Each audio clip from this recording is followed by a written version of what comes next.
Nice. We are Nice. now live. Yippee! How does that feel? How does that feel? Huh? How does that feel? We actually are live. Hold on, let me see what it looks like on TikTok. I have to like put the I have to put hello guys. I have to put the live stream format as like side view because like it because like I have to change the ratio or not, whatever, you know. Yeah. And like Anna isn't actually my name, right? yeah, no, I actually don't. It's a nickname, yeah. Like someone said I exposed my name when I showed people my alt, and I was like, that's not actually my name, that's just my nickname. Yeah, that's understandable because like wow, hello Michelin Pan, but like because like why would you actually like put your real name on the internet, especially on the internet, right? Like I thought Don't you do that? Wait, is Jessica not your actual name? yeah, Jessica is my actual name, but like Jessica is also a very common name. So I guess. My name is common in the context of my country, I guess. my name is not my name is very much not common in my in my country, okay? Because like imagine you just like be going into school and you see some bitch named Jessica just sitting around in the corner like hi guys wanna be friends, like no bitch the fuck. I get bullied so much when I was in school because of my name. They just be giving me some the most wildest nicknames like uh, they called me in Vietnamese a Uh-huh. slipper is called yep, and you know how like Vietnamese usually said like Jessica, you know Jessica. That's how they pronounce like Jessica with the Vietnamese accent. So instead of just calling me Jessica, they call me Yipsica, which means slippery Jessica. Oh Slipper no. Sika, Slipper Sika, and I'm just like, bro, get out of my face right now, or else I'm about to fucking lose my mind. So that's the thing, right? Slip- Someone just asked where's the goon? Please stop. It's Quandel Bro, Dingle. It's Quandingle the mix. fan base you've cultivated horrifies me. It's just Quandingle mix scooter brooder. Okay, we don't What need to a question that. what a name, by the way. Quan Dingo. His last username was Quandingle McBooty Dribbler. McBooty Dribbler the third. I can't, bro. Bro. And I was like, bro. Anyways, so Oh, King of Busan said, well, realism, what are you doing here? He's here so he can be the victim of my next fucking experiment. I'm actually here against my will. She has me trapped in a basement. That's why you can't see my face. Why do you make me sound like a villain, bro? You low key do sound like a villain. Like whenever you do the when you did the goon rankings and you were like just cackling, you genuinely do sound like a villain. I do not sound like a villain, guys. Protect me. I do not sound like a villain, right, guys? Right, chat? Right, chat? You genuinely do. We are hanging out in a room. What is that room? Are we hanging out in a room? What is that room? This is actually Realism's room that I just like came in and took over and and like, just stole his room. You know, it's mine now. So, anyways, let's put on some jazz in the background while we talk. Some Why jazz? because jazz You know is what? calming, Fine. though. Jazz is calming, Okay. though. Do you not like jazz? Do you want me to put something else? What should we put, chat? No, you can play jazz. You can play jazz. Yeah.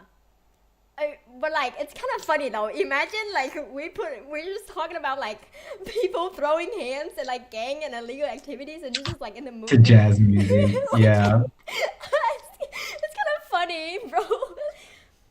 What? Someone said put on Dave Blunt. Oh no. Dave Blunts. I have 15 minutes. I have a 15-minute clip of Jay just being crazy, bro. I'm not crazy, guys. You guys are just haters. You guys are just You haters. are actually just like slightly insane. Not this slightly insane, bro. Okay, I know the shade. That's it. You're getting banned. I'm gonna cancel you on threads, guys. I'm gonna cancel him. Cancel him. Anyway, Okay. Let's get into the questions, bro. I'm sorry. All right. Let me. I'll put on some music later. But like, okay. So last time we were talking about James Lee, right? And how like the correlation between James Lee and Gojo Satoru, and I think now you brought up like a very very like interesting point. How like James Lee is sorta like Gojo Satoru, but then again, I have to disagree because like it's only accurate in like a very little part, right? And you said something about Actually, like I don't like some people just disagree with me completely on this. I think Gun is Gojo and James Lee is Sukuna. I mean on the Like terms. just in what they represent. Oh yeah, I mean yeah, that's low key valid, but then like again, um, if we think about it, like actually no, Gun Park wouldn't be Gojo Satoru because like then again, Gojo Satoru was born like very talented. He's not born to be this type of really strong in the blood type of shit. Oh wait, maybe he does. Wait. Maybe you No, do. like they're literally just like both born to be the strongest. Uh-huh. They're what makes them the strongest child born at their time is literally their special eyes, right? Like Gun's family was trying to have a baby that was born with the reverse eyes, which is like Ultra Instinct. Gojo was the first kid born with Limitless and the six eyes. And then like they were both just when they're both born, it kind of just changes the landscape of the story. I mean, yeah, that does make sense. Because imagine if Gun Park wasn't born. But like I feel like even if Gun Park wasn't born, the Yamazaki clan would still try to like find, like, quote unquote, make a Gun Park. Either way, but like, still, Gun Park was still born, and he was born to the Yamazaki clan and everything. And I also, speaking of Gun Park, right? Hold on, me in the background just disappeared, I think. What? You did? What happened? Me in the background just disappeared, I swear. Oh, what? My bad, chat. Technical issues. Come on, listen. Wait. What happened?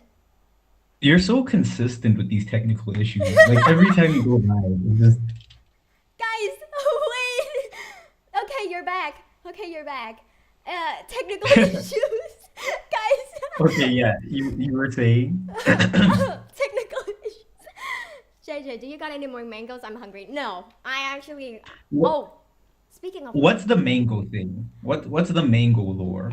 I just like really like mangoes, right? I ever liked mangoes ever since I was little. And then last stream I was like, I got mangoes, and then I posted about like eating mangoes and stuff. And then there's this one post that I said like eating this mango like how I'm about to eat Pookie's ass later. And people, of course, yeah. and people absolutely liked that video. They ate that shit up, and I'm just like, that's the most stupid video ever, because like I had ran out of like actual content to actually post, so I have to like keep up the posting streak so that I won't fucking fall out or something. And that blew up in my face. And that's not good. That was not supposed to happen. I mean, okay. Pineapples are better, but let's go back to talking about Lookism. Okay. Pineapples are better. Pineapples are better. Pineapples are better. They're more refreshing. They taste better. But like it stings your tongue though. It stings your tongue after you eat it for a while. Y'all just have weak tongues. Okay, Mr. Built Different. The fuck? Bro really said you just have weak tongues. Okay, Mr. Built Different. And they got More pineapple and it won't hurt. Oh, hey, fine, whatever, man. And then Pacionism says watermelon slams. Okay, Pacionism, we all know you love eating up that watermelon trend. Okay? Someone said tongue mastery. No. What? What did you say? Someone said tongue mastery. Bro unlocked a path, tongue mastery, tongue copy or something. Anyways, back to what I was saying about I cannot find a fucking good like background music playlist to play for the life of me. Anyway, so back to the conversation with. Let me just put on a random playlist. Back to the conversation with Gun Park. right? Mhm. I fucking forgot what I said, guys. Guys, remind me You what were you were kind of trying to say like the Yamazaki would have like always like gone out of their way to get a kid that's just like Gun Park, even if Gun wasn't born. Oh right, yeah. Even if Gun wasn't born, they would still try to make make out a character, a son like Gun Park. But still, that doesn't- 100%. yeah, because still that doesn't take away the fact that Gun Park's birth plays a crucial part into the story. What Hayes said, y'all, if Daniel ever met JJ watching, think would be his first word. Hayes, what the fuck are you saying? Anyways, so I think on the conversation with Gun Park, I saw a comment on my TikTok video talking about how like somebody said that Gun Park, if you think about it, Gun Park isn't actually a bad character, in which I made a video debunking that because like saying that And you Gun- were wrong, but we'll let it slide. I remember that video. You were wrong. What do you mean I was wrong? I commented on that, bro. And in my humble yet correct opinion, my boy beats the cases. He beats the charges. That's really stupid though. I thought you were joking. I was not, bro. I literally thought about it for like 5 minutes. I was like, nah, he could beat these charges. He actually could. But then again, what he did was still wrong, though. On a moral standpoint, he's still really wrong for whatever he did. Claiming that, like, I mean, sure, his morals, sure, but like, what crime did he really commit? He committed like 2 crimes for real. what do you mean he committed only 2 crimes? If He we genuinely put it on a committed moral- like 2 crimes. If we put it on a legal and moral standpoint, that guy probably committed a genocide, which is like he just beat up a bunch of people. There is no proof. What do you there mean is there no is no proof. proof? We literally saw this guy fucking bath through like gangs of people, right? Even if they're We like, didn't. Okay. The only time you could say he maybe did that was Kenta's family, right? But all we see is Gun standing in the dojo, and then Kenta immediately starts tweaking. we literally see Like that he guy has slam. he has a whole crime syndicate working for him. For all we know, those dudes did it, and he just went there. Dude, you cannot be serious. Like, because I remember I'm serious. Gun Park was standing there, and like he was standing over what is his name again? Kento's dead father. Like, bro, Yeah. there's literally That does not implications. mean he did it. There's okay. You know what? Let's just. You know what? I'm You saying gotta- he beats the case. There's no proof. Again, then how are they supposed to convict him other than the fact that like he confessed Well, to everything he did, right? last time I checked, he also took the blame for the stuff Gu and Charles Choi did. Yeah, that was correct. But still, like, My boy beats the charges. even if he beats the charges, that still makes him not like a good angel person character, right? I mean, I didn't say that. But yeah, he's morally questionable. He's morally but he's gray, only that's what I'm committed like trying to 2 say. crimes. He's only committed like 2 crimes. Like my boy beats the charges. Okay, gun I don't part even think. laser, I don't even bro, think. I don't even think he's ever started a fight. I think every single one of his fights might have been self-defense. What do you mean he never started a fight? Have we not seen Gun Park just going up to a gang territory and just like, yo, be my bitches? Did we not see that? Has Gun ever thrown the first hit? Oh shit, yeah, you're right. Fuck. Shit, yeah. Self-defense every single time, bro. But Like he beats the still, charges. He provoking. I'm gonna.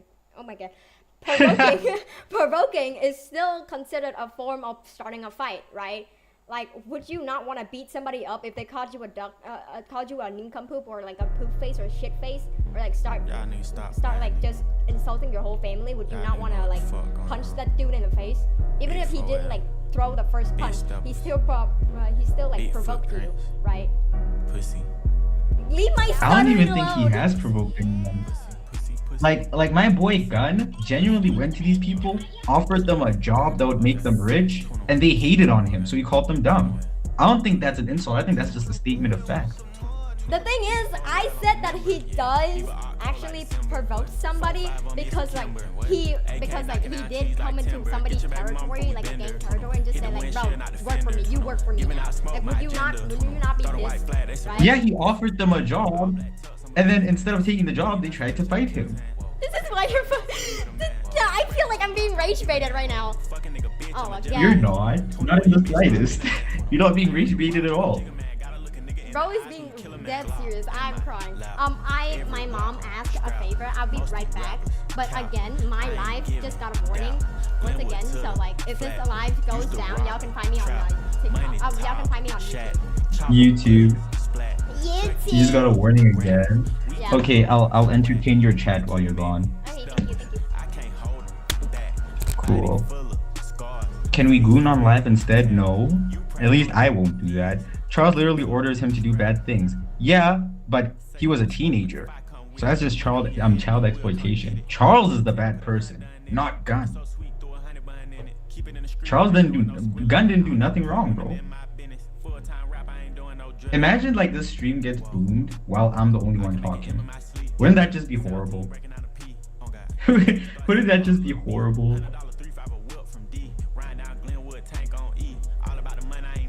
Let's see. I'm so used to like a bunch of comments coming in all at once. Gun has fun doing it. Hey, he has mental issues. That does not make him a bad person, okay? What if we start to talk about the topic of gooners and goonib? What even is that? What are you even talking about, bro? And Gun has always grown up like that, so it makes sense why he do everything he does. Exactly. You see, you have incredible ball knowledge. Neela, I think that's how I pronounce your name. Incredible ball knowledge. Stream lagging, give it a minute. Is the stream lagging for you guys? Realism, I got bitten by a dog with rabies. Should I kill the dog or go to the hospital? Go to the hospital, bro. Leave the poor dog alone. Let's start. Bro, you're so dedicated. Quan Dingle, you are so dedicated, bruh. It's actually insane. I think you're more dedicated than one of my mods. His name is Mr. Amura. For like the first week of me like making content, he was moving exactly like you, bro. Like just like you. You might actually be more dedicated than he is. I have arrived. JS Dens, how you doing, bro? Guess who it is? Lucas? I do not know you, Lucas. Do I know you?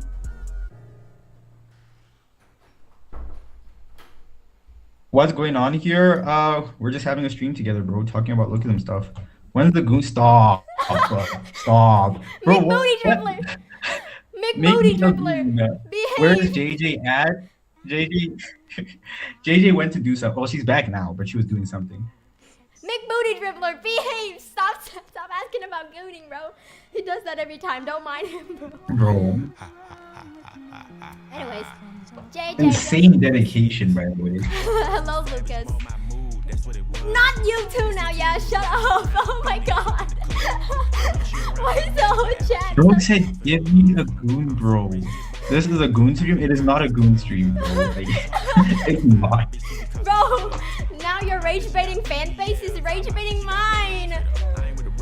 You're putting a none of my viewers are here rage baiting, by the way. All of the viewers I've seen that like are usuals on my account, they have not said anything crazy. Like these are all your people, bro. Hey yo, don't put the blame on me, okay?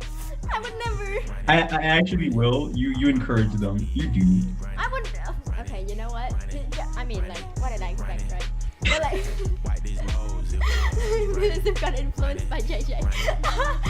Anyways, I did not, bro. I did not get influenced by her. I'm still good. Don't worry.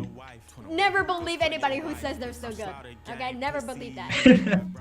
They lying. They're lying on their ass right now. Wait, hold on. I think something's wrong with like why do I see it like I just realized there might be some people on YouTube commenting and we're just not looking at all. Oh right. Wait, are there? I don't know, I'm about to check. How do I check again? Where's your account? Yeah. It's I don't know. It's tag. I don't know. Touch graph. For the next 10 minutes. Oh no, you only have you have. Oh, Kami was on YouTube. Kami said realism no. Like bro. What happened? I just turned on the thing for the YouTube, and I can't find anybody saying anything. So I thought like there was like no chat. Where's the I'll send you a screenshot. YouTube? There's only like 5 messages. There's only like 5 comments. I'm so sorry. I've been neglecting my YouTube viewers. My bad, guys. My bad. Yeah, the lack of YouTube motion is scary. But like when this Same. live goes down, they're probably gonna switch to YouTube anyways. Find the link in my bio, guys, or find the link in my story. You can find that. But Now you switch to YouTube so quickly. Kami said, "Leave my goat." My viewers do not approve of you, by the way. Like they probably think like you're like about to eat me or something. I don't know. wait, I just gave y'all my goddamn YouTube, and y'all are already out here like being on number 1, number 2. Goddamn. You can never escape us. My goodness. Calm down. Are things better? So Did I switched back to TikTok? Hayes just said, "Do I hear a bid for 5 goons?" What? Five goons. What are they saying, bro? Bro, we just went from like literally Lookism chat to like just start gooning whatever. What is this? What is this?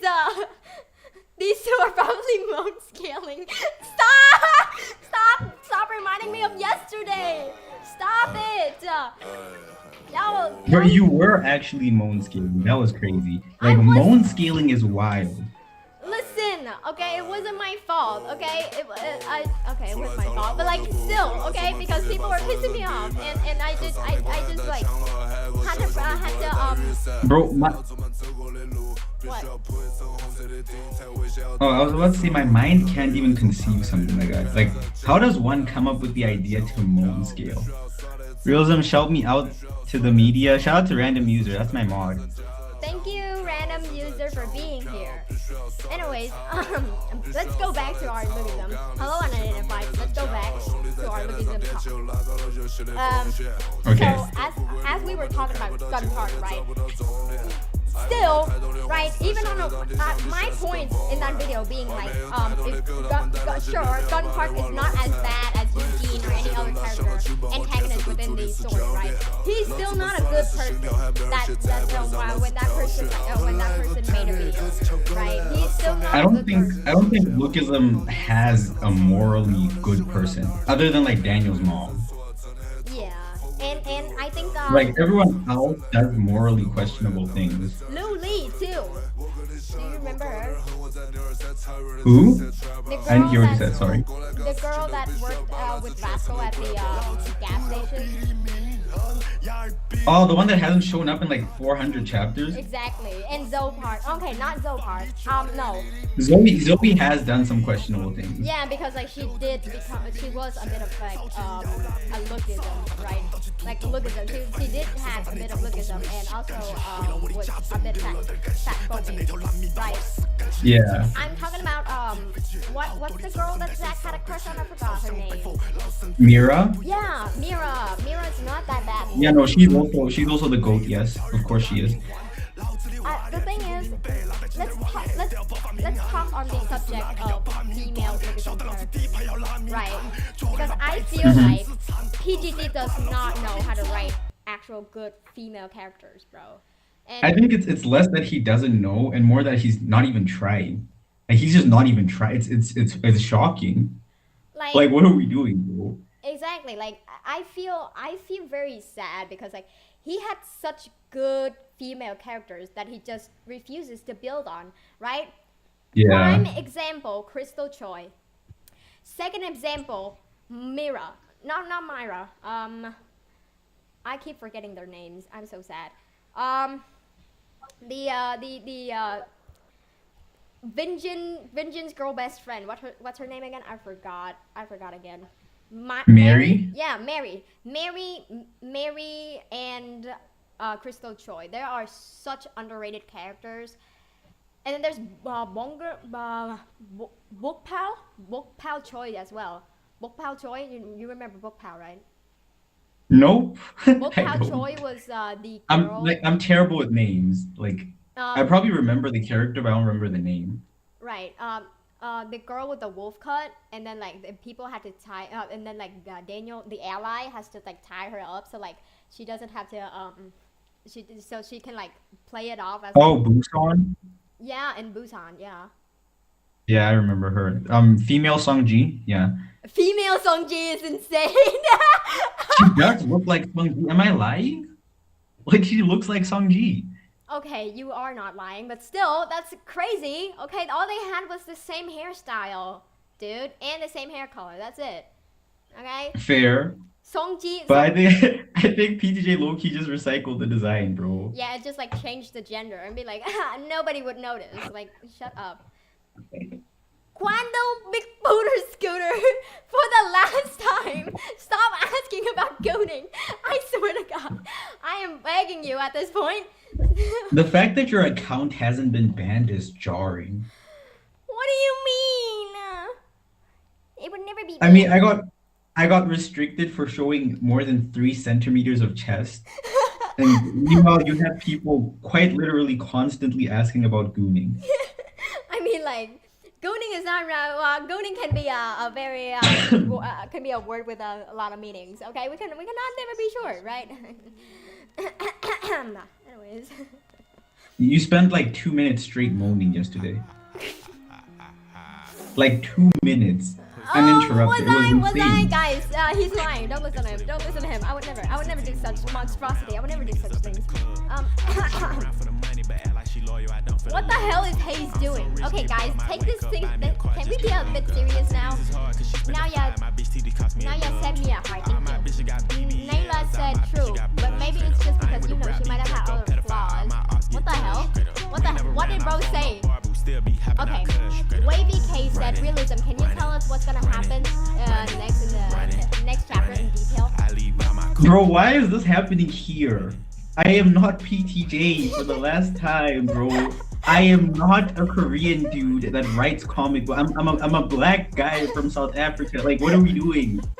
I mean, like close enough, right? You're skinny and you're kind of handsome and like you're tall. Yeah, but unfortunately, I'm melanated.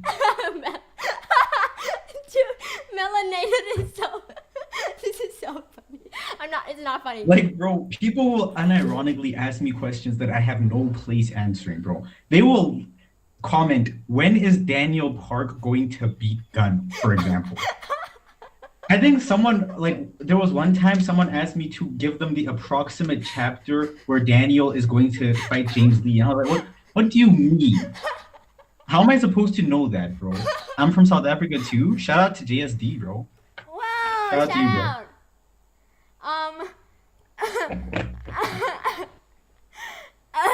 Bro, at least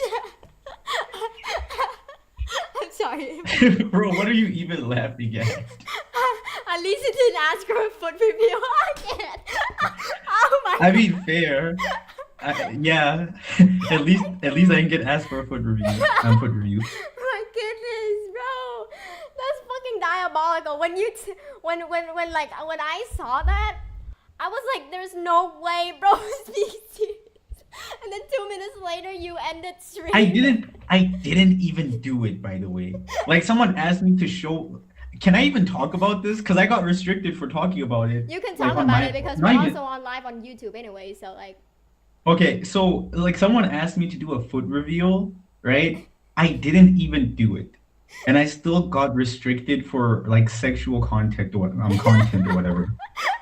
Like, what do you mean? So then, like, I made a video and people were like, "You were showing too much skin." I'm like, "What do you mean?" They're like, "Your chest." My chest, bro? There's literally people that twerk on this app, and you're telling me showing 3 centimeters of chest was too much? They just couldn't handle their realism chest, okay? They just can't handle our real testicles, okay? Anyways. Insane work, but whatever. Grandingo said, what a good... What are you laughing at? I'm sorry.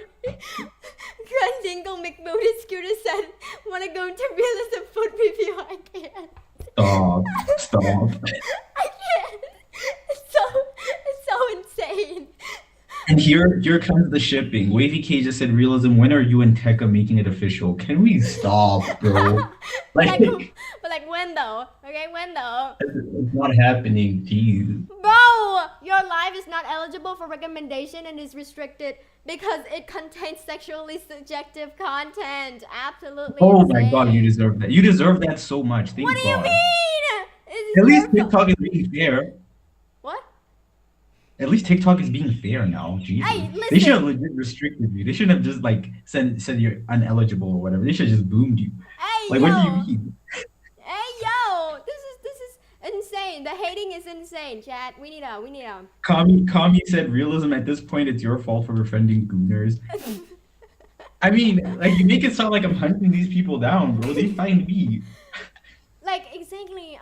Realism would never. Realism is a very what is it? Realism is so innocent and stuff like that. we 100% accurate, but Bro, why is everybody just geeking out about gooning? Okay, Jad, I'm being serious right now. Okay, let's lock in. Why the fuck did Nanya Zenin just started speaking Korean? What in the absolute fuck? Bro is just speaking whatever languages at this point. What is bro doing?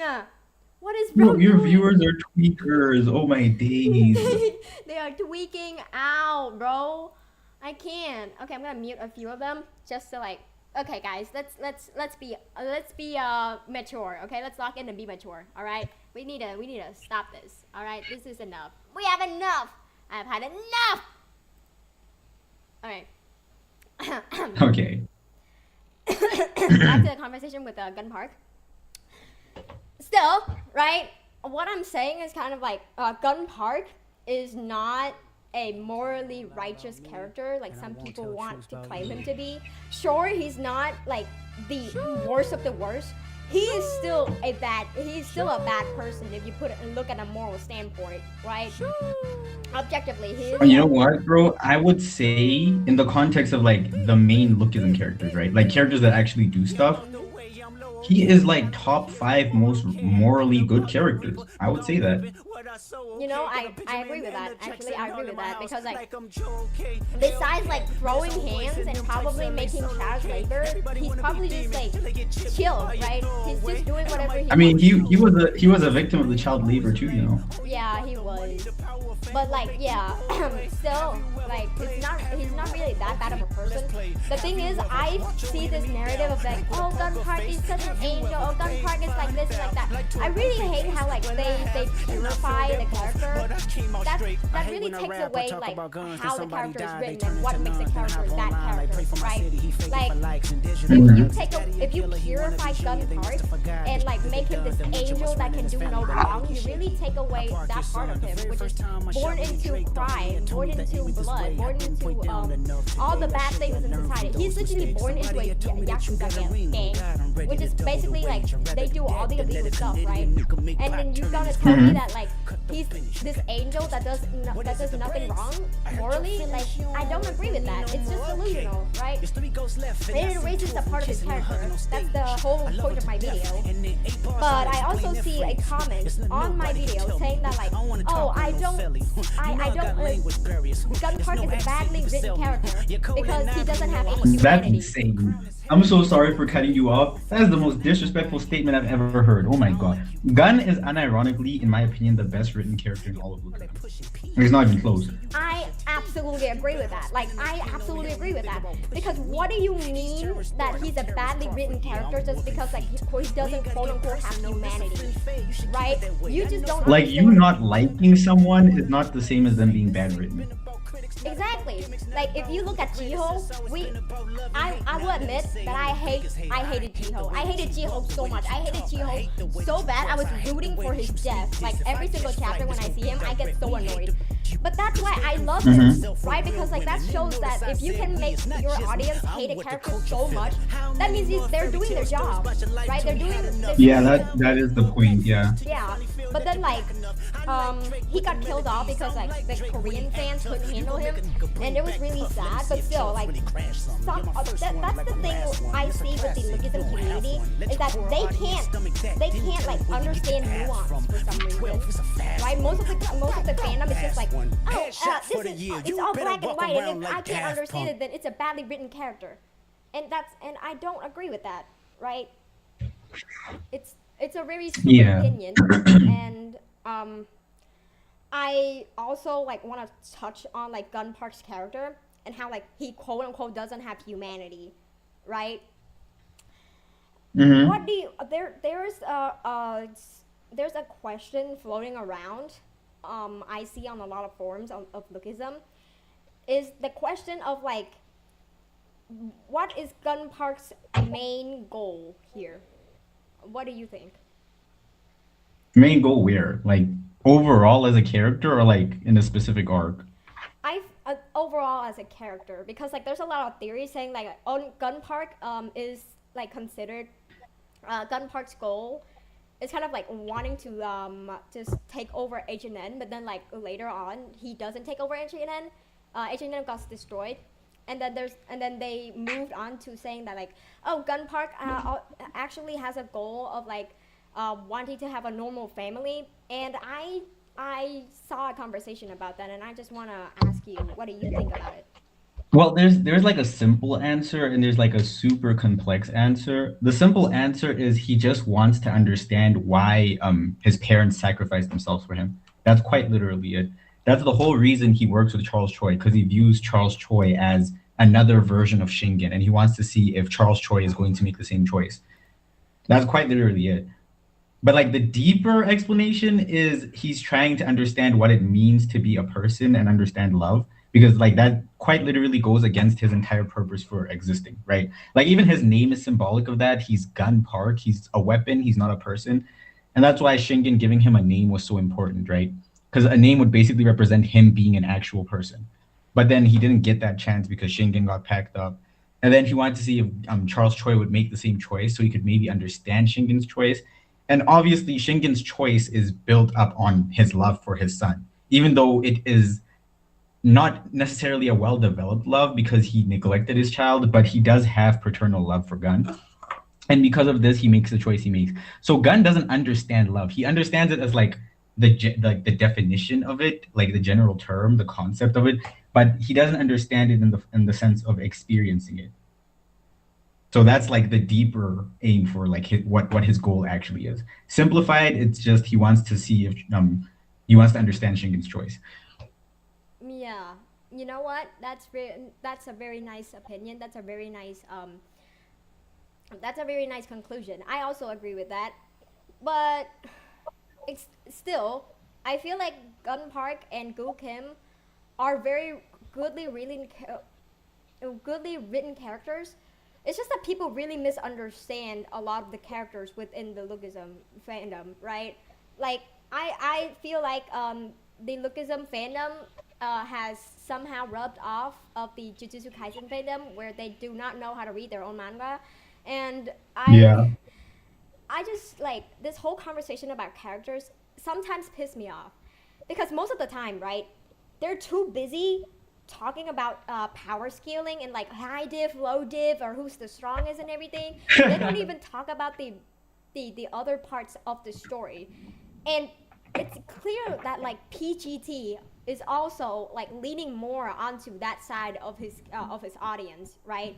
He's more leaning towards the power scaling or aura farming type of sides, instead of like and forgetting the other parts of the fandom and the other parts of the story, which drives in more people to like be interested in the story that he's trying to tell, right? So yeah, let's talk about the second body and the two body thing mechanism. Oh God, bro. I don't think you know how much I hate Big Daniel. Like I hate him with a passion, bro. Can you explain why? Like why? Okay, so I didn't hate Big Daniel, right? I didn't. I don't know if you know the lore, but like my first 2 weeks like making content was like literally just power scaling content, right? I was just doing power scaling stuff. But then like 5 fan bases pissed me off, right? Number one, it was the gapryong Kim fans. So I started hating on gapryong Kim. I used to like make AI edits of him getting beaten up by like 5-year-old James Lee and stuff like that.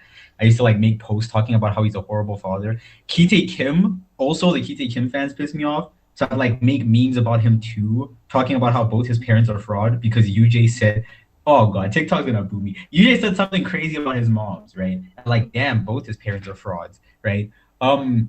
Shingen pissed me off too, but then the Shingen fans chilled real quick. Like after a week, they stopped annoying me, right? And then Vin Jin, but like I just hate him. Like the fans didn't do anything. He just makes me sick. And then the UI Daniel fans pissed me off because the level of cope is so. I've never seen a fan base so obsessed with their character being the strongest when he's never been the strongest. Like I spent 2 weeks straight every single day making a video about like how many characters could beat up UI Daniel and stuff like that. And it was rage bait, obviously. But like the whole point was the UI Daniel fans would respond in my comments and be like, you're wrong because this, that. And I'll make a response video pointing out why they're wrong. And it was like a content loop. Like I was like content farming them. So that was a really good 2 weeks. But because of that, I hate the UI Daniel fans because they are so convinced like he just beats everyone. It's so annoying to me. It's like how people hate Dragon Ball fans that say Goku solos. That makes absolutely. Yeah. I absolutely see your like. I absolutely understand where you're coming from. I actually thought you meant like you hated the character. I mean, I do, yeah. Like I have a whole argument for why Big Daniel and Little Daniel aren't the same person.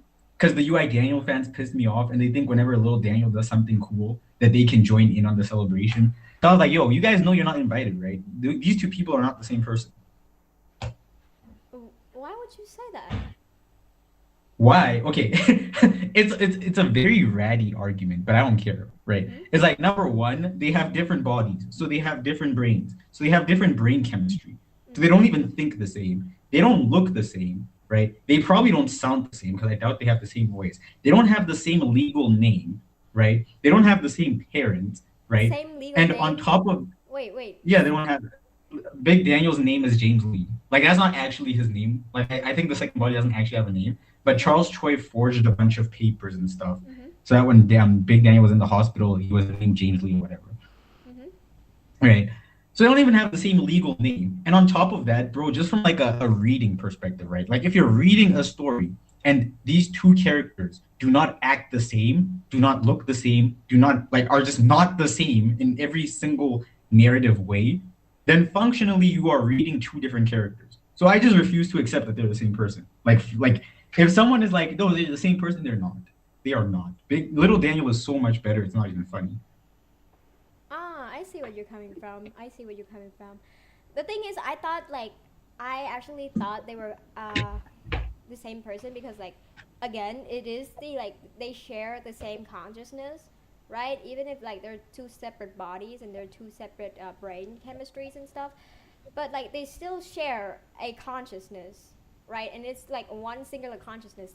It's like, in some point, in some way, they are similar because they share one singular consciousness. Is what I'm trying to say.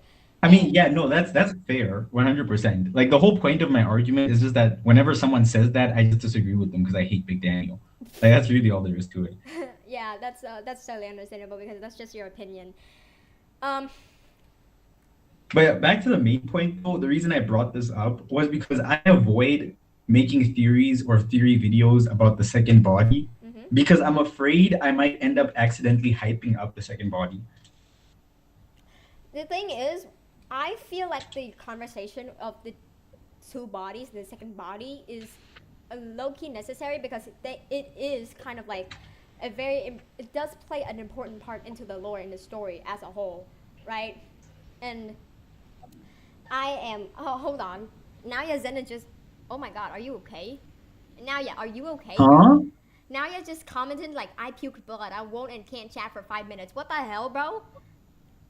Are we about to witness a whole goddamn murder in our live stream or something? First time being in a documentary, kind of nervous. Damn, bro. I hope you get good, bro. Yeah, Go to the doctor. Like, don't like. You can like. I'm gonna save the stream as a video after this, so you can like watch it whenever. You don't have to actually like watch now.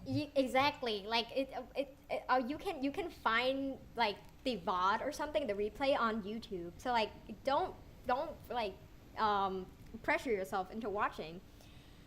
Anyways, I think that Second body.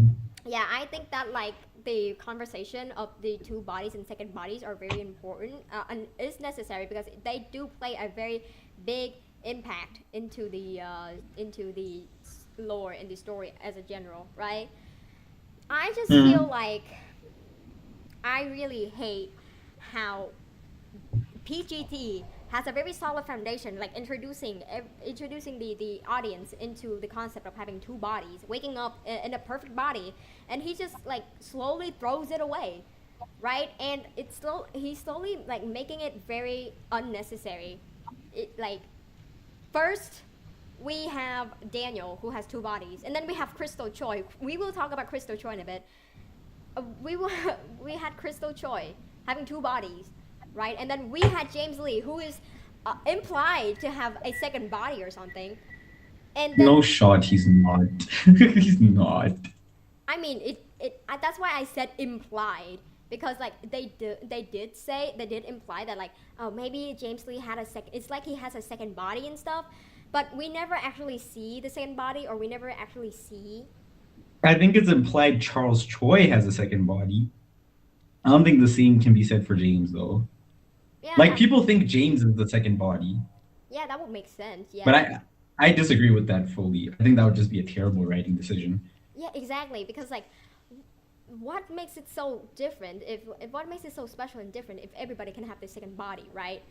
And like, the whole mystery of the second body is slowly being forgotten by PGT. Like, sure, Daniel Park has his whole like person and whole personality based character based on having the second body. So that's why sometimes we see second Daniel and we see first Daniel, big Daniel, small Daniel. But then like after that, I just feel like the whole second body system is just there for the sake of it, right? He's just there for the sake of it, and he doesn't build onto it anymore. And like, what are your thoughts? I think the thing with the second body is it used to be like important in the story. Like it used to be like the whole point of the story, kind of, right? It's like Daniel has a second body. How does his life change? How does it affect him? Blah blah blah. You get the point. But then as the story started changing tones, the second body became less of a narratively significant thing, and became more of like a narrative tool to connect Daniel to James Lee. Because James Lee is like, yeah, surpassing James Lee is now the main point, instead of like finding out the second body secret. Meanwhile, the second body is just how Daniel's connected to James Lee. It's because he has a second body that James Lee even talks to him, you know? Yeah, I understand. I mean, there are also some implications that like James Lee probably would have gone after Daniel even if he didn't have a second body. But for now, it's kind of just the second body. Yeah, I think it's just there to be there, right? Yeah. Okay, I'm sorry. I haven't been reading the YouTube comments. 12 Cami says, jokes aside, JJ, I saw your vid calling Lookism slap yesterday. Girl, it has been slapped since 7 years back. And to be honest, the fact that I can't even argue with that is kind of sad, you know? Because like, Lookism has such a solid foundation, so much like anything, much like every other manhwa comic in the PGT universe. Xlax says we're live on 2 platforms now. Yeah, because like this one already got like multiple warnings already. So like we're just like on YouTube just in case this the TikTok live goes down. So like just so you know, realism, say whatever you want. Say whatever you want, because like we're probably if this lives go down, right? We still have YouTube, so like say whatever you want. Don't be. I mean, you didn't even need to tell me that, because I don't think even if I do say whatever I want, it's gonna get us restricted. You are the problem, bro. Like What you. Hey, yo! Shush! How dare you? You need to like chill, bro. Bro, is disrespecting me on my own live and in my own channel. I can't believe this. I don't think it's disrespect. I think I'm just like stating a fact. Nuh-uh, bro. I would never do such things. Listen, I have behaving ever since we started this live stream. I was being good. All right. I mean, yeah, you actually have, surprisingly. I'm proud of you, twin. Bro really said bro is proud of me. Say on God right now. Anyways, why is everybody in this fucking live stream always saying goon? I'm so tired of this shit. Like, we're having a... Your viewers need God. You know what? I sort of have a thought for this, so yeah, my bad. Anyways, somebody said Somi Park is trash. Somi Park? Who said that? Hold on, who said that? XO Somi Park. XO Chai Bite Locks Stand. I can't pronounce that, but like Somi Park. Oh, this isn't my account. I can't mute you. You make me sick. Okay, let me mute you then. Fuck you. Yeah, get rid of them. Thank you. How dare Somi you? Park is the Somi Park is top 1 female character. Don't ever piss me off like that again. Like, Somi Park is the only like hopeful character that gets good writing by BGT. Okay. The only female character in Lookism that's gotten any form of writing in the last 4 years. Exactly. Like, bro. Why? Best written female character, most attractive female character. Like, she's just the best. I don't know what you guys think this is. Yeah. You know what? I'm not really interested. Kami said Sophia greater than Somi Park. Kami, I'm not gonna lie, I am of this opinion. Depending on what you're into, Sophia's number 1. But you can have them top 2 interchangeable. That's fair. But if you have Reporter Kim over either of them, you make me sick. I'm sorry. Kim? Reporter Kim sucks. Reporter Kim? Wait, I thought. That's Hold on. no. Somi Park is Gun's mom. Somi. Oh, right. Somi Park is yeah, Gun's then mom. I agree. I thought like Somi Park was the reporter, and I was like, really, bro? No. But like Reporter Kim sucks. You know what? Somi Park? Yep, we love Somi Park here. Because like because if you think about it, we could talk about her, but like if you think about it, she actually didn't want to be like a concubine for Shingen.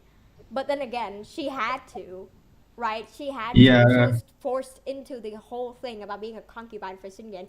And she's also like half Korean. So that's why like a lot of people, that's why a lot of other like female concubines were really like pitting against her. And then in the end, she still had to betray Shingen for Shintaro, because like Shintaro was planning to take over the Yamazaki clan, right? But like I feel like in the end, Somi Park meeting a very bad end kind of got me in the feelings, right?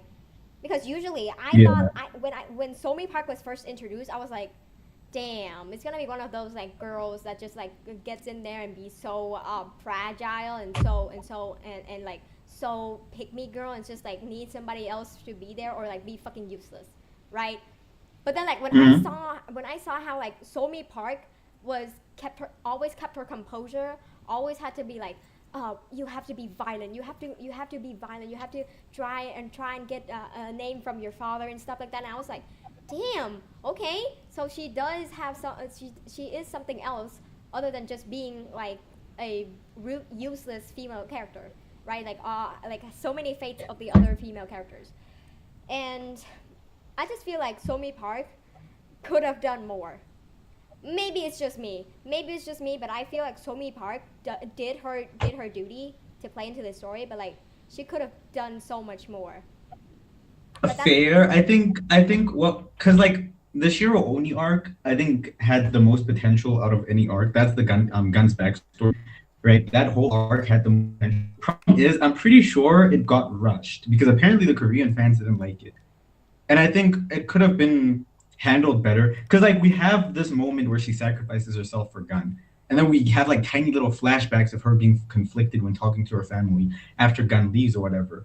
I think the arc would have benefited from like 1 chapter maybe, or like 2 chapters where part of it is where we get to see Somi Park being conflicted with her decision, her actually caring about her son, and then sending him to Korea to be safe and whatever. But because of how it was rushed, we didn't really get that. Same with Gunn and how he felt about the situation. I think we would have benefited. The arc would have benefited of like a few more chapters just to like let the story breathe. Like it didn't have to be fighting every chapter. We could have had a chapter where it was just introspection through these characters.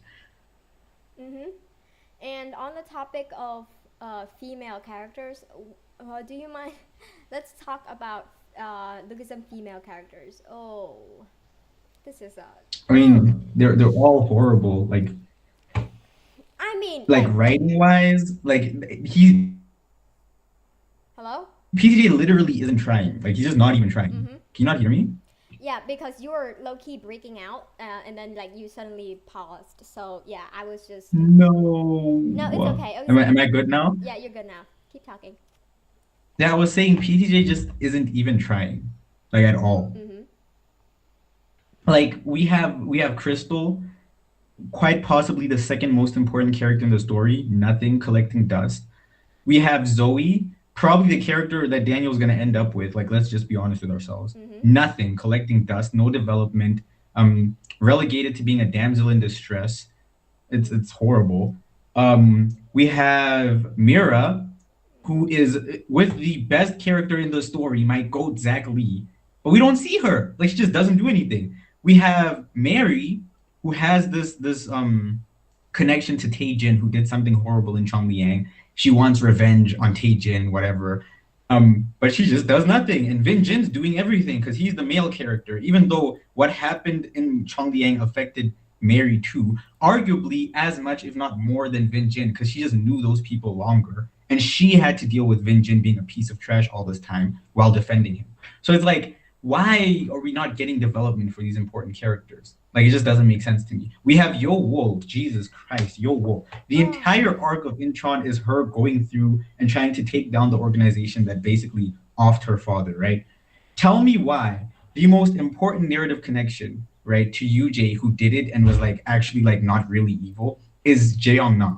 Like, this dude says, give this to Jaeyoung Na, don't apologize. Like, he's only thinking about that dude as if he didn't end Yo Wool's dad's life. Like, this child is quite literally traumatized because of you. And there's just nothing, not a single chapter where UJ thinks about it at least. We don't get to see Yo Wool thinking about it. And she's just there blank-faced the whole time, and then she smiles, and I'm suddenly supposed to be like, wow, what an amazing character. Congratulations, PTJ. This is better than seeing UI Daniel. This is amazing. It's garbage. And then you have Sophia. Mm-hmm. You have Sophia, who is also, I think, a lot of potential as a character, but all of her development, at least at this point in time, comes from a different story. Like, what are we doing? Oh. Like, what are we even doing? Mm-hmm. It's ridiculous. Like, this dude is just not even trying when it comes to writing the female characters. Remember what I said about Sophia a few lives back? It still applies. It still does apply 100%. Also, yeah, Kami made me realize something interesting about Sophia. Mm-hmm. PTJ, like, I think he accidentally made Sophia, like, really strong, and now he's forced to write her. Like, he's forced to actually give her development because he made her really strong. Like, I just feel like PGD could write good female characters. He just doesn't want to. Because, like, then again, Mm-hmm. right? I think because if we look more into it, South Korea, now this is not me trying to like trash on a whole country or like generalizing, but Ooh, be careful. Be careful. but like South Korea and a lot of East Asian countries, my country included, my home country included, have a lot of misogyny,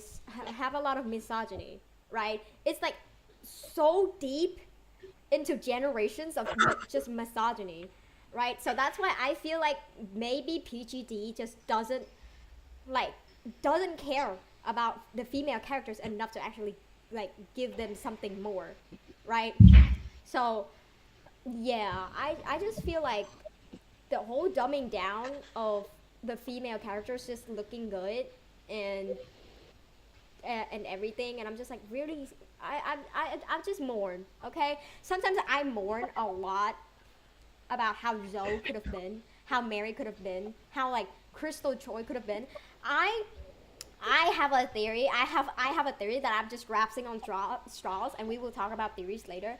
But I had so many theories. I had so much hope for Crystal Choi just for her to never appear on the fucking chapter again for like 300 chapters. And I'm just like, And you know what's dumb about Crystal not showing up? Like, even if like the reason this is happening is because PTJ wants to write action slop, right? Like maybe he just wants to like keep drawing like buff dudes punching each other or whatever, right? He just wants that like action. That's all that anyone cares about. That's fine. Why not include Crystal? Like Crystal quite literally has a second body, right? She's been training for years, and she was trained by gun. And she's Charles Choi's daughter, so she's got the genetics. and she's Like have her fight someone, bro. What the heck? and Like she's if it, trained like by- if you wanna write fighting slop, at least. Mhm. you cut off at the thing about like she was trained something gun. Oh, I'm saying, and she's trained by gun, and she's Charles Choi's daughter, right? So she has the genetics, she has the training, she has the second body magic nonsense.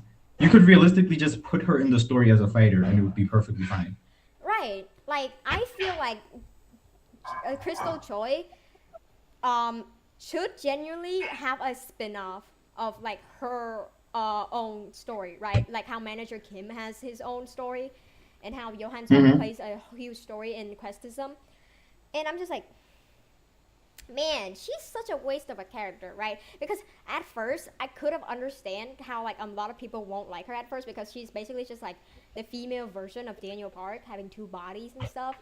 And then like also very beautiful and stuff. And then at first she was in my opinion at first she was really insufferable because like she's just mad at the second Daniel, right? Without even But yeah, no, I hated her.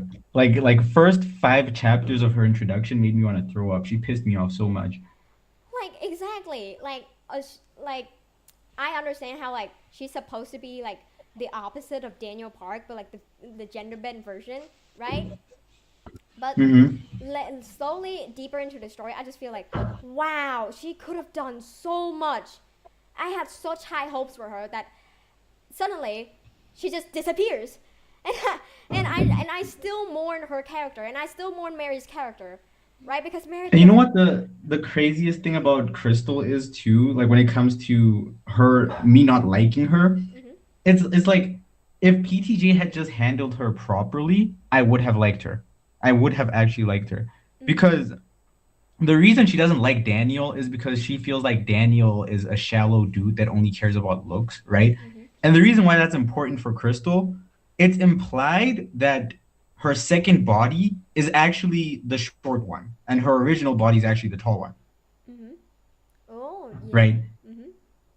And she actually trained. She used to look like her second body. She trained, got tall and whatever, and became conventionally attractive. And then people started treating her differently, which is why she switches to her second body, which is the shorter one, so that she can see how people actually view her. Like there were so many like good threads for great writing, and PZ just didn't expand on it at all. We don't get a Crystal flashback. We don't get to see what it was like for her. We just like have her think about it like 2 times, and that's it. Like I always mourn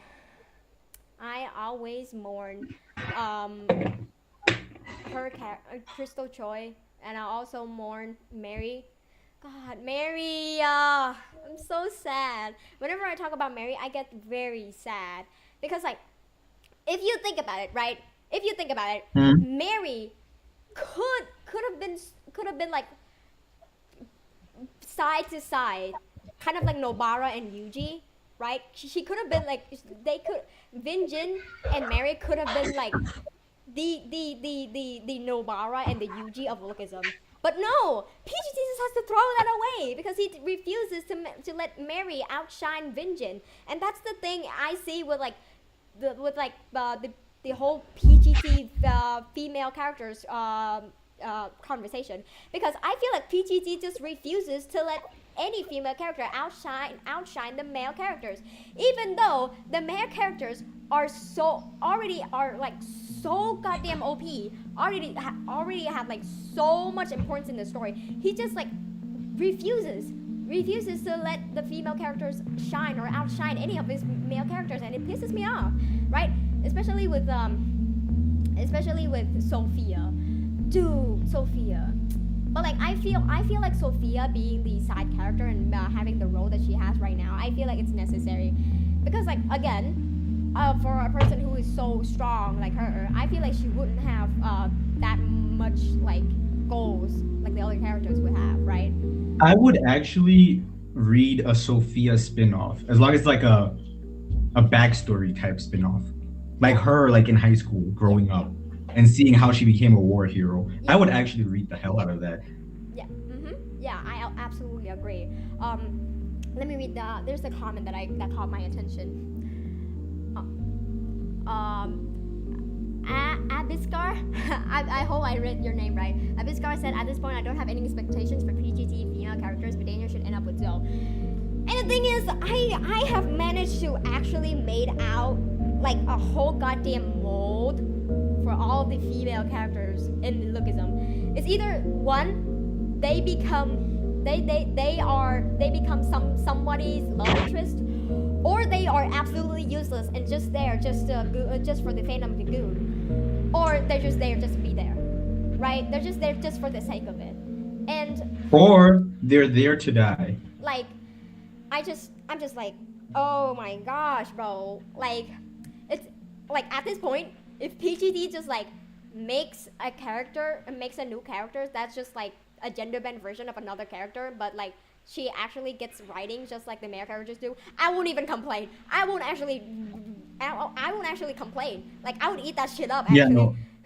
I think the worst female character I've ever seen in Lookism was the little girl from Chongliang that was Vin Jin's friend and lived with him for a bit. She quite literally only existed to die. Like, the only reason she existed was so she could get packed up and for Sungji to off himself and Vin Jin to crash out, and for them to want revenge against Taejun. That's the only. She had no character. I think she has like maybe like 4 lines of dialogue that whole arc, bro. Like, I mean, some characters are made to die. That's kind of valid. This is just my opinion. I feel like some stories making characters that are made to die is kind of valid, because sometimes you just need something to push the story forward, right? And I feel like that's fine, but like a character should never exist just to die. They should also be a character too. Shingen was made to die. Like, realistically, Shingen was made to die, right? Like, the person that gapryong Kim defeated didn't have to be Shingen. It could have quite literally been anyone else. But then Shingen was made to die. But then he also had a character. We also got to see his internal thoughts. We also understand that there's more to this character. That chick from Chongliang, whose name I will never remember because she quite literally only exists to die, has nothing. Like, absolutely nothing. She has one line where she talks about her mom. She has one line where she talks about what the shaman did to Vin Jin's mom, right? She has one line where she tells Sungji where Vin Jin is. And then I don't even remember if she has one line before she gets packed up by Taejun. That's it. 3 out of her 4 lines is just her telling people where stuff is happening. That's it. She literally existed to tell the reader information we didn't have. That's it, right? And then from there, her other line is her screaming in fear, basically, before she gets packed up. That's it. That's her entire character. Like, and that's the very sad thing. Like, if I was ever being reincarnated into a story, right, isekai into a story, I would pray to my life. I would pray that I would never be reincarnated into a Lookism, because like they are just so goddamn neglected. And even if they have PGT writes interprets as a character, a female character that actually does something, they're either villains. Yuki and Vivi, for example. Oh, I get so heated up whenever I talk about Yuki. Here's the Mitsuki and Vivi are the worst. Like, please don't ever defend them. I'm begging you. Here. Listen. Hold on. Let's talk about them. Okay? Let's talk about them. I hate Mitsuki so much, by the way. I hate her so much. Let me cue my music. Hold on. about Mitsuki and Vivi.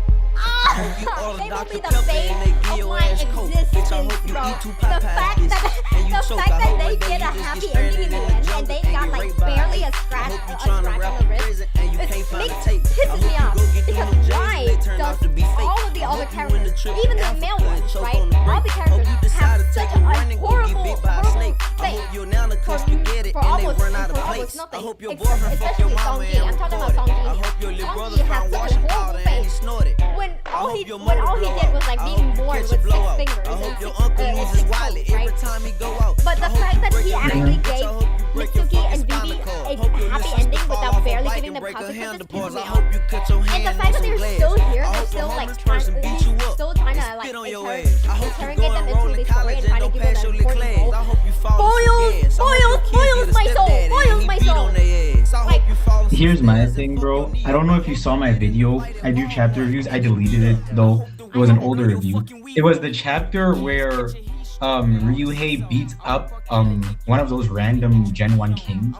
And then Mitsuki comes out of the closet she was in and goes to hug him.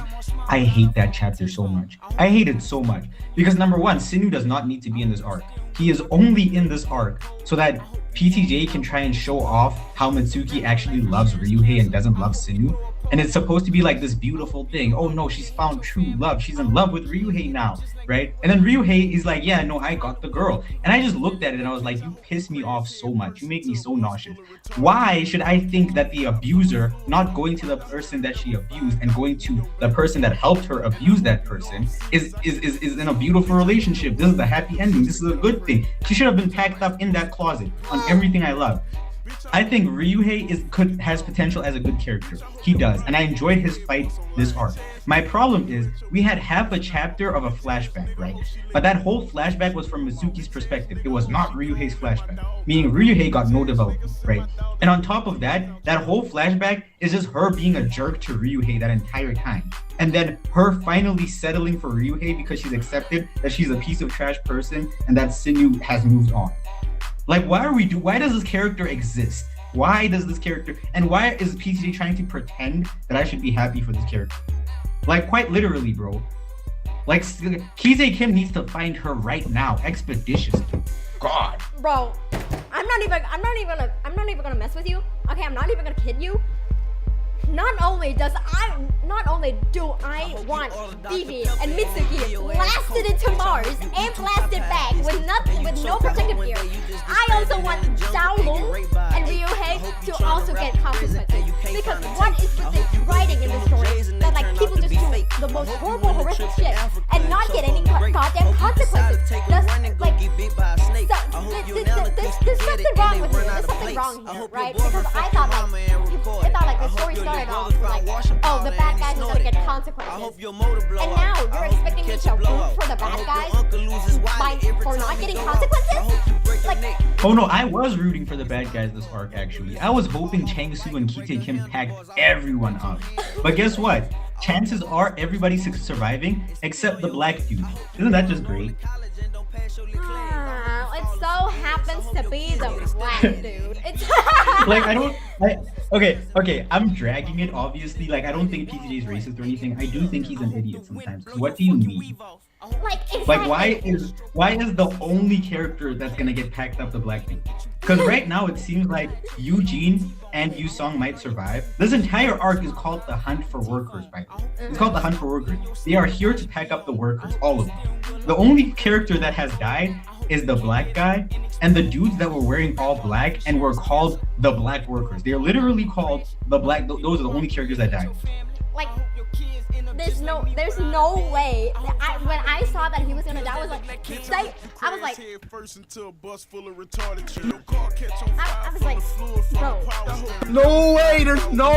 There's no way. Say you swear to God. And I think here's the worst thing about it. I think Manjo's death was actually well written.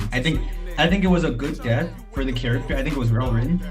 Problem is, if he is the only character that dies, I will crash out and it will be garbage. Like, at the time, I liked it. I thought it was perfect. if he is the only character that dies this arc, I am crashing out. Jin Young better get packed up. Eugene better get packed up. Yu Sung better get hung upside down or something.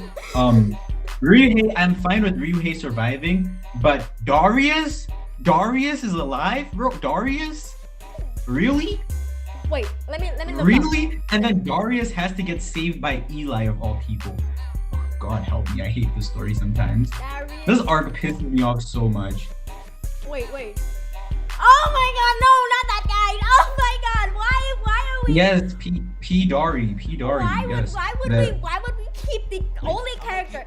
Wait, the thing is, why is the fucking victims protecting their predators, bro? Why is the victims That's protecting my their... problem. Why are the victims? Like with Johan helping the god dog guys, I can see it because he doesn't even really care about protecting them. He's just there for Kite Kim or whatever, right? Bro, Eli and Darius? Sinu legit pull up to save the people that like God help me. Like it pissed me off so much. And This also, is why Zach showing up is the best moment of this arc. It is. the only thing redeemable is just that. Okay, the only thing redeemable is that. All right. Yeah, my It's just glorious that king. it's just that I get so pissed off whenever Daniel shows up to say like I get so pissed off whenever like Ally shows up to save workers because what do you mean? What do you mean you're on their side now? What do you mean? This is the same guy that destroyed almost everything you built for, right? And you're asking him to help you? You're asking him to help you? Like, okay, I don't mind Daniel showing up to help workers. I don't mind that because they need people to help them in the war. But then the idea of them needing people to help them in the war falls apart when everybody working for Kise Kim gets beat up before workers join them, by the way. So the whole helping workers because you need people to join you becomes stupid because you basically beat Kite Kim's whole army and you didn't even need workers. Right. Like this is absolutely insane, right? Kami asked, what did Darius do to Ellie? Whoa! Thank you, Vin Jin, for sending I the don't money know. rolls. Anyway, Shout out to Vin Jin. I don't know if I can even say what he did without getting you restricted, but he tried to assault him. Like, you know how Darius moves, right? You know the type of character he is. bro, just saying. Like he tried moving like that. He tried to sexually assault Eli. Yeah. Yeah, exactly. Like, I was like, ugh, disgusting! And then like, And then we have Eli saving him this arc. like, It's an interesting decision. I mean, like, interesting decision, yes. Stupid one, very. Like, how did he agree to this? I'm just sitting here questioning after reading the all of the chapters. I'm just here questioning like, did Daniel Park like give you the most malicious backshots or whatever? Why did you agree to this? What you had a choice to not go there, right? You had a choice to not save other people. You know that, right? And I'm just like, there's no way. How does this play into the story? Like, why is this necessary to the plot? Like, other than the fact that he's gonna overfarm, why is this necessary to the plot? Is what I'm asking. Okay, the whole point was PTJ wanted to show that these characters are united now and there's no more grudges. That's quite literally the whole point. Like, Sinu has no grudge against Ryuhei and Mitsuki. Eli has no grudge against Darius. Johan has no grudge against the former God Dog members. So they're defending them and they're saving them. The Mitsuki thing pisses me off to all hell because PTJ tried to frame it as like a beautiful romantic moment. All I felt was pure nausea. Like I wanted to like throw up. I think I wanted to drown myself a little bit. When I saw Mitsuki in that wedding dress, I'm just like, ooh, you better invite me. I swear to God, I won't pull up with a gun. I swear. Oh no, when I saw Mitsuki in that wedding dress, I thought she was gonna get packed up during her wedding. That's what I thought. I was like, oh yeah, PTJ's setting her up to get packed during her wedding. That's what's gonna push Ryuhei. He's gonna end up joining the good guys or something. He's gonna get development, redemption. But of course she didn't. Bro, when I saw Vivi was like getting married off to an ugly, rich guy because her father forced her to, I was like, yes, consequences. Live the rest of your life in absolute torture. But then like Zhao Lung showed up. Oh my God. They should have just Like the ending should have been like if PJ wanted to force like this romantic ending, they should have just like gotten packed up but like holding hands or something. Yeah. So like exactly. they maybe they get like a second chance in the afterlife or something like that. I Yeah, don't know. I Like that's probably how it should have done that. Yeah, I would have been like not satisfied. I would want them to suffer even more. But like, you know what? I'll take it because at the end they still died, right? At the end they still died. But man, Yeah. they, I need the bathroom. I'll be back Okay. in like 2 minutes. don't worry. Let me hold on. Let me make sure you can't hear me. I'm gonna turn on my. Is he gonna bring his fucking laptop to the bathroom or something? What did he say to make sure you can't hear me? Is he, what? The bathroom is really close to my bedroom. That's why. Okay. Yeah, have fun. I was joking, by the way. Anyways. Bro, okay, let me read the chat. Bro, PGT is genuinely sacrificed Daniel as a hyper tool, and you tell me to expect female character development. Yeah.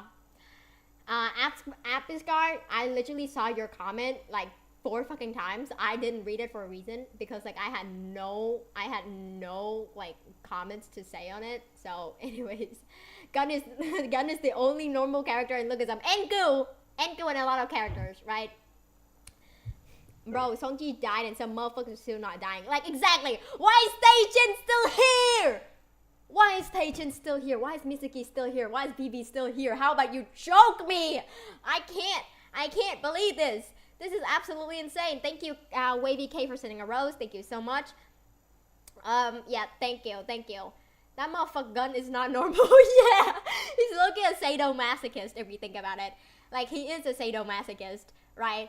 And like, there's no way you can tell me that a dude who gets bricked up after getting his ass beat and his arm broken is the normal guy. There's no way you can tell me that. There's no way. Bro, Basement Hulk still tried to save his brother after he was turned into that. Basement Hulk? Who? The in the first affiliate. I mean, it's kind of like his whole character, right? Like he's supposed to save his brother and stuff, right? I'm reading Lookism in manhwa. Yeah. That motherfucking Gun is not normal. He is not normal. The big ass giant. Actually, if we want to talk. I am back. Ah! Why did you scream? I didn't. What I the didn't hell? scream. No, it was you. It wasn't me. It wasn't me. Okay. Yeah. Why did you scream in my goddamn live stream? Why did you do that? I can't believe it. Wavy K said. Okay. Okay, bro. Wavy K said, I meant in terms of decision making, Gun and Goo and a few are the normal ones. Yeah. Yeah, I mean, I low-key agree with that. Because, like, still, right, I am low-key waiting for Goo to have his backstory revealed. Like, please. Okay? Yeah, it's gonna be amazing. Oh, yeah, like, we got Gun, right? We just need Goo. Gun and Goo is, like, the iconic duo of Lookism at this point. Like, I love them so much. Like, all we need is Goo backstory, okay? Maybe throw in a few panels of Goo baby naked. Maybe, but like, you know, like. Oh my god, no. Can we dial it back? Can we dial it back? What do you mean dial it back? I didn't say anything. Okay, I'm just saying like maybe a few panels of Goo like war farming, you know, like maybe a war farming with no shirt on, but like, you know, and then like yeah, all we need is just Goo backstory at this point. And man, why are we giving backstories to so many characters that like is so unnecessary to the plot, right? There's another thing about bad writing. I just feel like PGT is just pumping out slop after slop after slop, and every single chapter that comes out, I'm just like, oh brother, what are you gonna give me now? I'm so tired, right? Like, I will say though, like the last 5 chapters, I thought were good. I think the last 5 chapters have been good. just ignoring her YouTube fan base. I literally have the YouTube comment section up here, and it's just Tuna absolutely spamming the chat. What do you want me to do? Like, What is Tuna saying? Hold on. Tuna just spamming. What the heck? Tuna just spamming the chat, bro. Like, what am I supposed to do? I have one concurrent viewer, and that is me. Your one concurrent viewer is you? Oh no. One concurrent viewer on YouTube Live, and that's me. You need to log in on YouTube a bit more. I don't even think my first day on TikTok had one viewer. It's embarrassing, bro. Because like I didn't want people to actually know about this channel.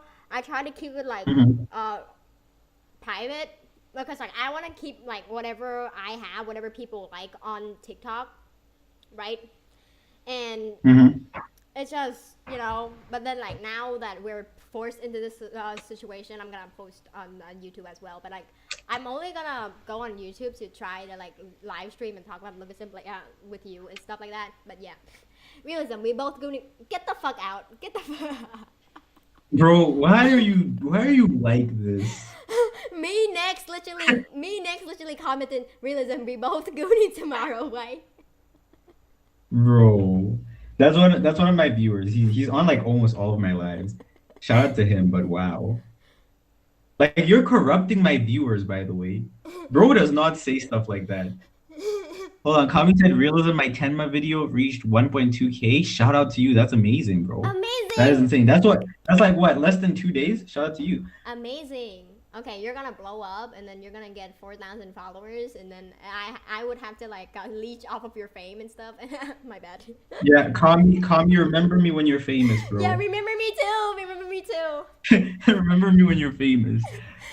Anyways, Nayla said Eugene's backstory felt like PGG did it to make his fans feel sympathy for him and excuse his bad decisions.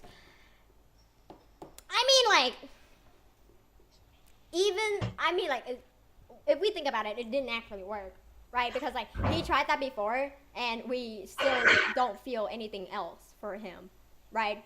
He tried that formula of trying to make the backstory sad, so we can feel bad for a character. It didn't work. It didn't work. I wonder what would happen if a character I hate gets a sad backstory and I just celebrate their trauma. Like I regret not making Lookism content during Chongliang because I would have been celebrating Vin Jin's trauma like so much. Bro, Like so much. Bro, that's insane. What did Vin Jin is garbage. Okay, you said I can say whatever I want, right? So I can tell you why I hate Vin Jin without getting into trouble. Wait, can you give me a minute? I need to get some snacks and like some water and stuff real quick. Just entertain the chat, okay? I'll be right back. Okay, it's my turn to go. I'm sorry. Okay. Chad, you have my attention. Lapulga said, felt bad for you, Song and Mandok, then Eugene. Yeah, I felt bad for you, Song, because it feels like he's being taken advantage of by his brother because of his mental condition. Pisses me off.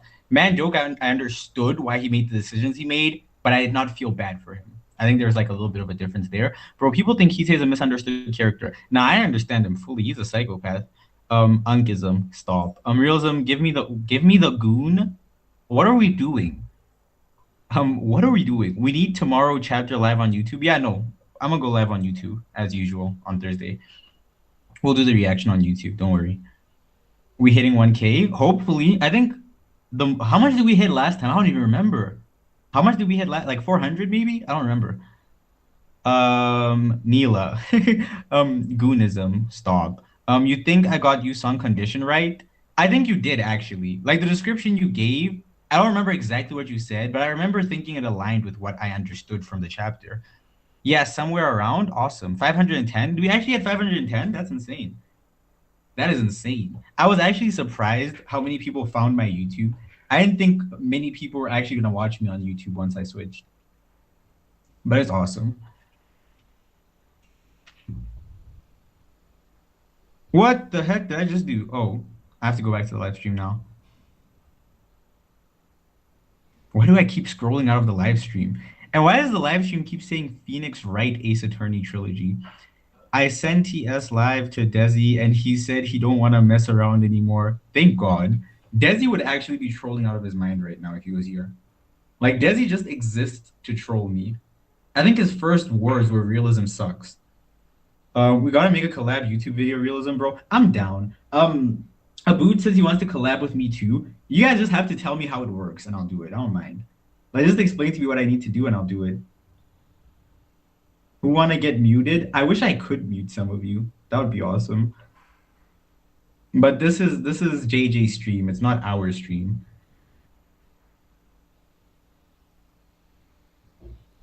Don't get copyrighted on YouTube though. If I get copyrighted on YouTube, I don't really care, all honesty. Like, I'll just go back to TikTok, and then they'll copyright me on TikTok, and I'll go back to YouTube, and I'll constantly be playing hopscotch with PTJ because he hates me. I found the method, bro. We're good.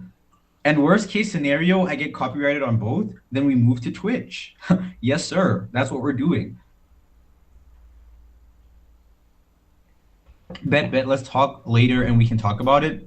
No problem. You want to collab on what type of video you want to collab on? Because I don't think you make Lookism content. You make Naruto content too, surprisingly. Hello. Is it because PCA hates black characters? I don't think so. I think it's because I was using his images illegally, basically. I'm back. All right. Is Anna your real name? It is not my real name, by the way. For anyone that thinks that's my real name, it's not. I could, like, no one's asked me my real name, by the way. I'm not, like, hiding it or anything. I don't really care. All right. I was just kidding. I know. JJ, welcome back to my stream. Fuck you mean your stream? Hey! I was waiting for you to catch that. Oh, bro's asking what's my name's Tato. It means love. Tato, aww. How about I tato Chill. all over you? Come here. I'm sorry. Bros. Oh. You know, some of my viewers are here. You can't even imagine the things they're gonna say to me next time I go live. No, T-H-A-T-O. Tato. Alright. Tell me why. I can't even imagine some of the things these people are gonna say to me when I go live. Like you said to me before, you got verbally abused by them a lot, and I'm just like, damn. Let me join. Realism gooning without me. What does that even mean? What do you mean? What do you even mean, bro? What do you mean? Okay. When you wanna say yes, but your body Fanboy say no, syndrome what do you victim. mean? Okay. JJ, calm down. Alright, fine. Calm down. Alright, now tell me, why do you hate Vin Jin so much? Oh yeah, cause he has no drip, he has no money, he has no good hygiene, he has no cologne, he wears the same shoes, he wears the same jacket, he can't rap, he can't sing, he has no hoes, he has no friends, his only female friend pretends to like him, his parents hate him, that's why they deleted themselves from his life, all of his friends hate him, Sungji chose fish over him, that little girl chose strangulation over him, everything about his existence is pathetic, all honesty, he has no potential, he has no intelligence, like everything about him is disgusting, like it's genuinely sad. Like, if I had a kid and they were like 1/3 like what Vin Jin is, I might actually jump off a bridge. Not even gonna lie. Damn. Okay, damn. I'm not roasting him. Everything I said was accurate. Like, Moojin left. Like, Moojin just ghosted him. I need you to understand that. Moojin quite literally just ghosted him. Moojin, let me remember. Moojin. Hold on. Vin Jin's dad. Like, they literally tell you this dude Moojin goes everywhere. Like, goes everywhere in the country. Like, everywhere. That's absolutely And he insane. went everywhere except where his family was. He just ghosted. His mom hated his eyeball so much, even though she literally had a kid with a dude that is implied to have had the same eyeball condition. But because Vin Jin was the one that had it, she hated it so much, she decided to try and use witchcraft to get rid of it. I need you to think about that for a second. That's absolutely insane, bro. Am I lying? She had a kid with a guy that probably had the same condition, but because Vin Jin was the one that had it, she chose witchcraft. God damn. There's literally a person who gives it who has so much money to spend, and his whole account is just Vin Jin, and he's just saying no. Vin Jin fans, I'm so sorry that you guys are delusional. Damn. Like, you know, I'm not even religious, but every day I pray for the people that have Vin Jin delusional syndrome. Damn. Oh my god. I don't think you ever. Worst part is, bro, Vin Jin talked to Zach. Like that, the first time I saw Vin Jin open his mouth in the same room as Zach, I almost screamed. Horrible. Top 5 worst experiences. Probably top 3 worst things that's ever happened to a character in Lookism. Dude, what did Vin Jin ever do to you? God damn, this is I the already told you I hate him. Like, I don't know what you want me to tell you. like. Everything about him is just garbage. Like, everything. I don't. He has no development either. His whole thing is, I'm so strong. I'm the strongest in my school. Just to lose to everyone in his school. And he's like, oh, I'm going to get revenge on Taejun. Just to get beat up by Taejun, who wasn't even trying. Damn. Mind you, in Busan, this dude jumps into Zach's fight because Zach was gonna win. This dude sucks so bad that he can't even watch someone else win. That's how garbage this dude is. That's the level of trash we're talking about. Oh my god. Oh my god, I don't think I even hate that character as much as you hate Vin Jin. My goodness, bro. Jesus. I don't even you guys understand, bro. This is so garbage. You know what? I don't think I'm gonna try to like change your mind or something or try to like talk more about Vin Jin because I feel like hate on Tuesday or Big Daniel like that? I have, bro. Like, I don't think you remember my old videos, Kami. I think like I've never made videos hating on Vin Jin. Like, I'll hate on him on live. I would have made videos, but every time I talk about him on live, I get restricted. So I'm actually kind of scared of talking about Vin Jin, right? But I have made videos hating on Big Daniel and Kite just like that. Bo Exactly like that. Bro did not hold back. Bro just went all in. God damn. Bro, if this was taken out of context, it would have been like Vin Jin fucking like annihilated your whole family or something. Like, god damn, my god. No, he just existed. Kami, the videos are deleted. I deleted all of my Lookism videos like last week, remember? Because copyright. Because like, you got copyrighted. Yeah. Yeah. I just feel so bad for you, but like, then again. I even deleted the AI videos. That was painful. The AI videos were so fun. I personally am against like AI, but like do whatever you want, right? Anyway. No, it was like Viggle. I don't know if you know what Viggle is. It's like you take a video and then you just like throw your character on top of it. I'd find like movie clips of characters getting beaten up, and then I'll like put James Lee and gapryong Kim on, and the caption would be like live footage of 3-year-old James Lee beating gapryong Kim up because he ran out of lollipops. Absolutely insane. Now you said talking about Vin Jin like he murdered your whole family. Exactly, bro. Like, damn, chill. Oh my Bro, God. you know like when you just randomly get like a burning feeling in your throat? That's how I feel every time I say that name. That name is banned on my live streams, by the way, in every single spelling of it. Vin Jin? And on my Discord. Yeah. And on my Discord, you can't say that name. I think I banned all like, I think I banned like 300 variations of it or something. I don't even remember. Oh my god. Yeah, that's why people say Big V on my stream. That's who they're talking about. This is absolutely insane. Bro, this is Kendrick Lamar type of hate. This is 50 Cent type of hate. Like, bro. I honestly wish he was a real person. Oh my god. You would have found him and beat his ass, I guess. On everything I love.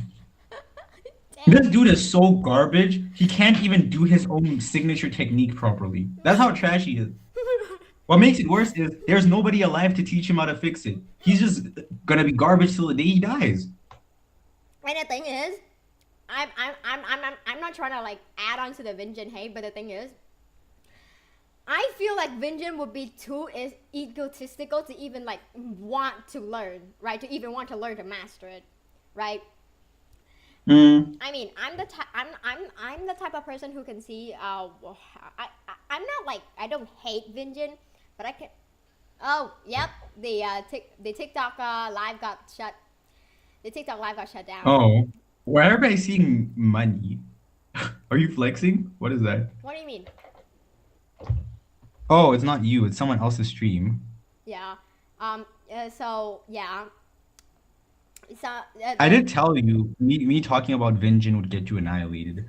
But like, I can always submit it up here, and also we're on TikTok, we're on YouTube. Hello, like on Newton TikTok. YouTube stream got banned. The YouTube stream got banned. It got annihilated. Guys, go to YouTube. Go to YouTube. My goodness. Yeah, no. Yeah. Let me make a post on my story and I let people know. I anticipated this, so that's why I made like set up a YouTube stream just in case, right? My goodness. Mm-hmm. Okay. Hello now, Bro, yeah. you just burped directly in my ear. Wowzers. I'm wearing headsets, by the way. You're gonna matter of fact, let me do it again. No, God, no. Alright, I'll submit it up here again. My goodness. Okay, I think like I would only stream on TikTok just to like get people view, just to get views for the YouTube live stream. So that's basically the whole thing. I don't even care that I got banned, right? Hello now, yeah, guys, go to YouTube. Go to YouTube. Let me also make a post. Hold on. I don't know how to put links on my story, so I just said the link to the YouTube stream is on your story. Are you stupid? Okay, let me give you a tutorial. Okay, go into your phone, right? I'm too lazy. You pissed me off. You pissed me off. You pissed In me my off. defense, bro, last night you spent an hour making me jump through hoops to fix a problem we could have solved in 2 minutes. Okay, valid. Okay, my bad. Alright. Let me find that link. Hold on. Wait, is it? Okay, there it is. Because I got annihilated.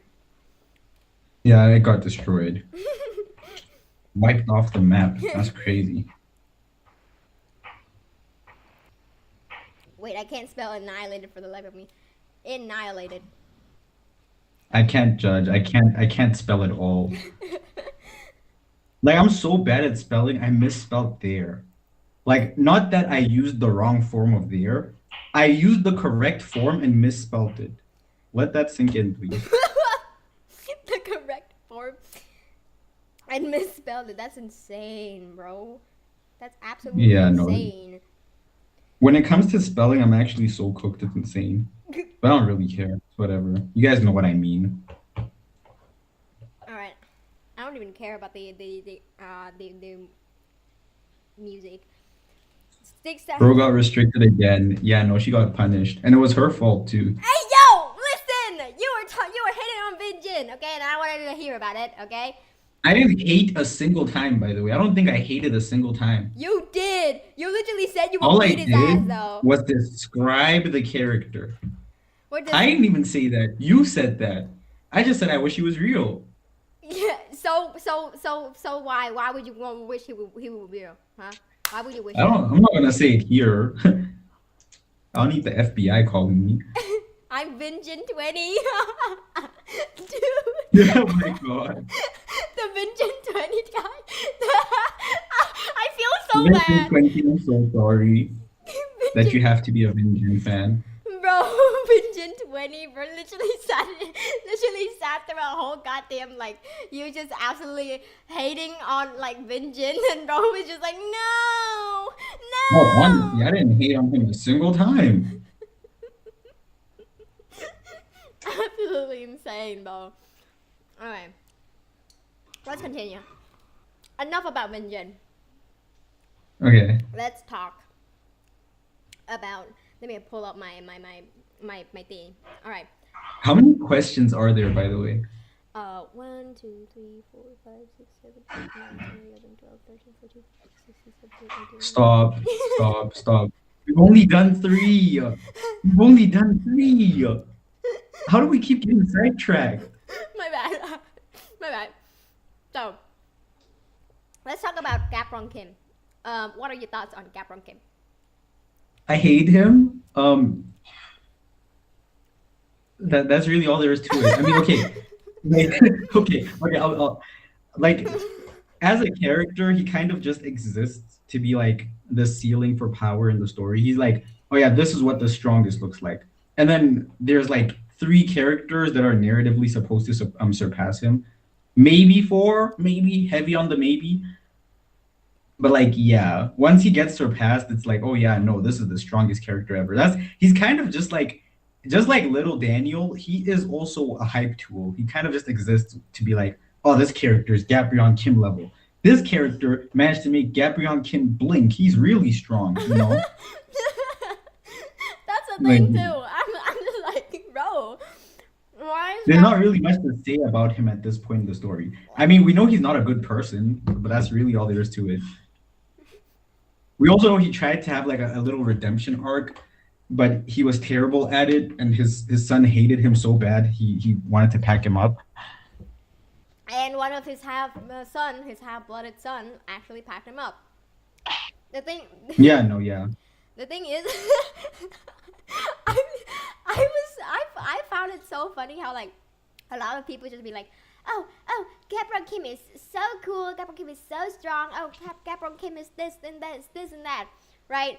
And then like, why is everybody suddenly getting acknowledgement from gapryong Kim? Like, is he the only person that can give acknowledgement at this point? Like, what about Shintaro? What about No, it's like it's a hype tool thing. It's like if this guy that's supposed to be like at the peak of power says you're strong, then you must really be strong.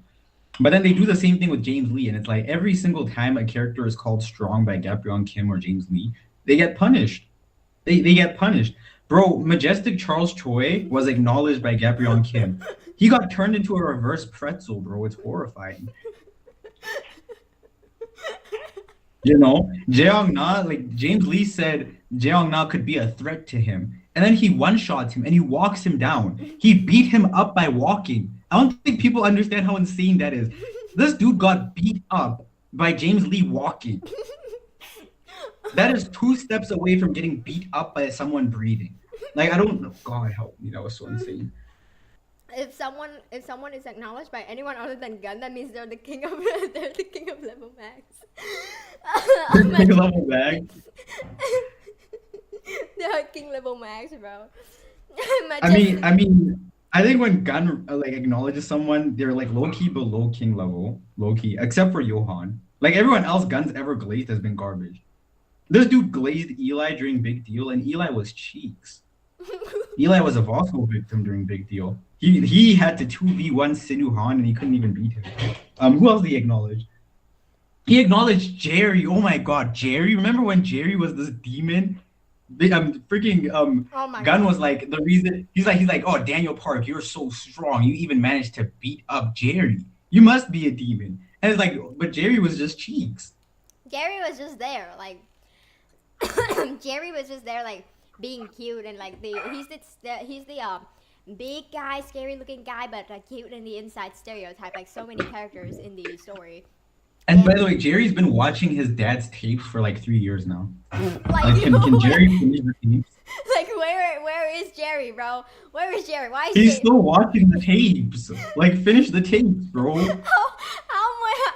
Like Jerry, like those tapes better be like 2 terabytes, 5 terabytes worth of like footage or something. Like it's been 3 years. Why is he still watching them?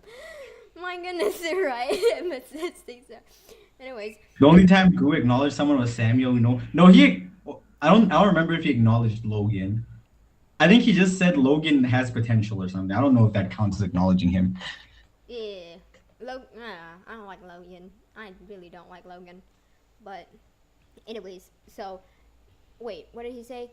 Gap is shown there. His design is trash. I hate him. He's such a boring character. I want to see Shingen Danny Dad elite more than Gap. Yeah, I feel like I actually do want to see Elite more than I want to see gapryong Kim. elite was like Charles Choi's, right? Charles Choi when he was Yeah. Yeah. Yeah. I genuinely believe that the worst decision ever made in Lookism was killing off Charles Choi, quote unquote elite. Like, I genuinely believe that Charles Choi could have been the last boss, the final boss of the whole goddamn series. And the fact that he had No, I think the worst decision was killing off Ji Chang. Ji Chang. Because now he gets glazed every arc. Like, he died and he gets glazed every single arc, bro. It's insane. Like, why would you kill him off. This dude Jin Rang looked me dead in my soul, bro. He looked at me dead in my soul and said the only way you can beat Busan is if you have someone like Ji Chang Kwok. I was in shock. I was in shock. But An old Charles Choi victim. And this dude tells me the only way to take Busan is if you have someone like Ji Chang. And then no, the worst part is, remember the long-haired guy, shark teeth guy with the metal teeth? I forgot his name. Sangbek. He says the same thing. He's never seen Ji Chang a day in his life. He was just glazing for the sake of glaze. Like, that was crazy. I'm just like so shocked because like there's no way Ji Chang is that strong when all he does is fucking like hand claps. He just uses his hands as a fucking cleaver, dude. That's about it. Like other than I mean, he's strong, but why does he get glazed by everyone? Like, he's strong, but the way he gets glazed, you'd swear he's the strongest guy ever. Like, Ki-tae Kim glazes him. Remember when Ki-tae Kim was like, "Oh yeah, no, you're really good. Please come work for me," right? And then Ki-tae Kim sees Daniel Park using his path that lets him see the future, basically, and punch you one time and make you explode. He sees that, and he's like, "Oh wow, you're garbage, kid. You can't do anything. You're trash." But he glazed Ji Chang? Like, make it make sense. Make it make sense. I am so tired. The only character that has never glazed Ji Chang is James Lee. Right, because he never glazes anybody, not gonna lie. Oh no, James glazes. Oh no. James Lee glazes. He glazed Officer J. You're like, Officer J, he was basically saying Officer J is a demon. He was like, yeah. Officer, yeah. And then Officer J gets low diffed by Tom Lee. Like, he gets teabagged. Bro, It was insane. the fucking McBooter guy is here, help me! Who's the Booter guy? The McBooter guy, the guy who keeps fucking asking when is the goon He stream. says you can't escape the Gooners, JJ. Oh Oh my god. Why are your viewers Gooners? Leave me alone. Shanks the Legend said, right, Charles Choi should have defeated by Daniel in HFJ. Daniel versus Gun in AFJ. What the fuck is AFJ? HFJ. Let me try and read it. Okay. Right, Charles Choi should have been defeated by Gun in Hunt for Gun. Daniel versus Gun in Hunt for Gun don't make sense. Daniel versus One Hand Elite, like he was villain for Daniel. He killed Ji Chang, which affected Daniel. I think he should have been killed by James, and then Daniel should have fought James in that arc. Like, they should have never given us TY Gun versus Daniel. It should have just been TY Gun versus Goo, and like leave it at that. But I think James should have packed up Charles Choi. And then have him fight Daniel. I actually like was rooting for TUI Daniel Park to fight James, and then we get the separate battle with Gun and Goo. But the fact that It looked like that was what they were doing. It looked like that was what they were gonna do, and then they just decided, no, we need to see UI Daniel versus Gun one more time. We really, really need that, bro. like, bro, is that like I feel like PGD was trying to make the shock factor, the plot twist, like he always did in the first few years of Lookism. Like, I have to admit, when I first started reading Lookism, I'm just like, wow, I could not have seen those like plot twists coming, right? But now I feel like he just forgets what makes those plot twists actually work. I don't think it was even a plot twist thing in that situation. I think Gun and Big Daniel, at that point in time at least, were PTJ's biggest money makers. And he was just like, I have the chance to like milk them as much as possible right now. I'm gonna do it. Just have them fight each other. Get as much money as possible real quick. Like, bro, I just feel like right now PGT is just making shock factor after shock factor after shock factor. Like, my goodness, when are we gonna get good lore? We are 600 chapters in, and we're probably not even at the middle of the story, bro. And I'm just like, No, the lore is coming soon. I can confirm that. I'm not PTJ, but I can at least confirm that. Because there's just too much setup. Like, we have Ki-tae Kim versus Jin Young. Jin Young's probably gonna die, and that's gonna lead into a flashback to Gen 0. We're probably gonna see a bunch of gapryong Kim stuff.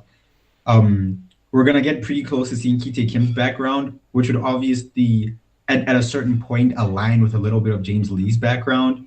And then closer to the end of the story, we'll get James Lee's background. Somewhere in the middle of that, we're probably getting the secret of the second body. I don't really care, honestly, about the secret. I don't. Like, it's whatever at this point. But yeah. You're not PTJ. You're not PTJ. I am not PTJ. I can confirm I'm not PTJ.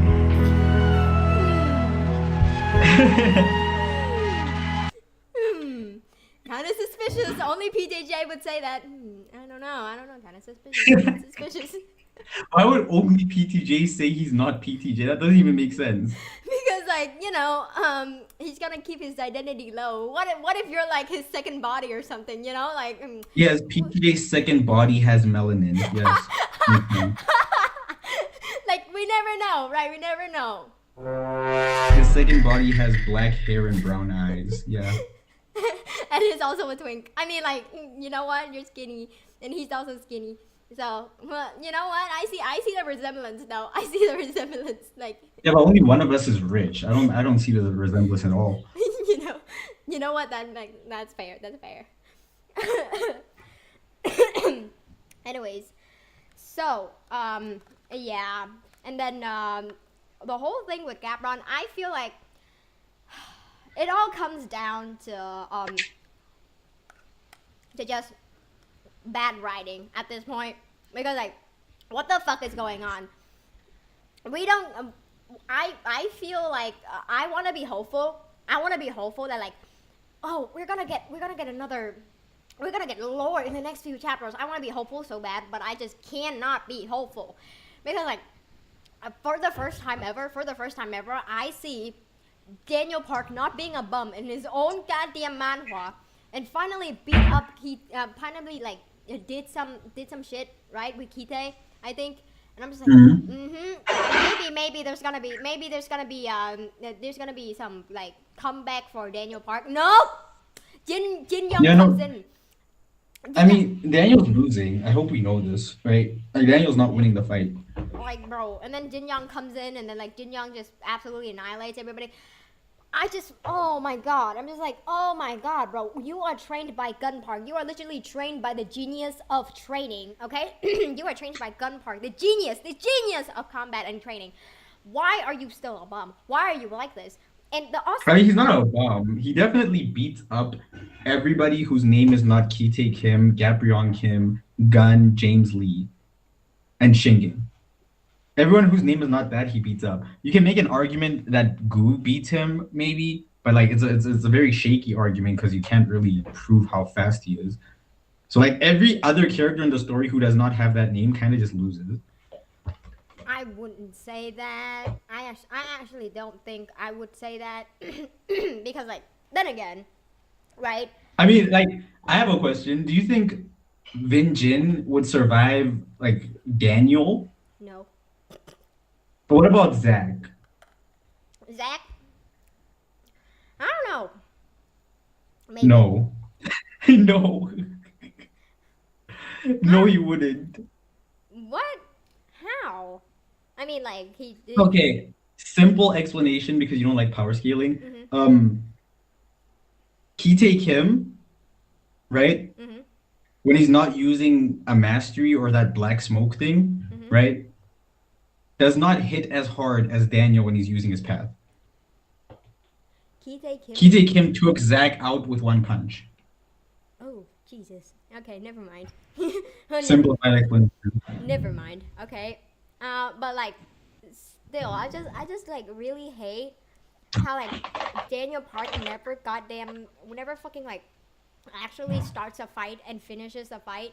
He just, like, has to have somebody else come in and take all away the shine from his... Yeah, fair. And then, like, comes in and finishes the job, and then he takes half the credit for, like, basically just, like, losing. And I'm just like, bro, I'm fully convinced that PGT has a humiliation kink, and he is getting off at humiliating Daniel or something. Because there's no way you hate your main character as much as Fujimoto and Keiki Ukatami does. No, he does not. Fujimoto and Gege let their main characters win. Yeah, you know what? Yeah, but like still. Like Denji beat Makima, right? At the end of Chainsaw Man Part 1. Yeah. And then he. Yuji beat a whole bunch of characters actually. You know Right. what? Yeah, that's fair. That's fair. Daniel, when was the last time Daniel beat an important character?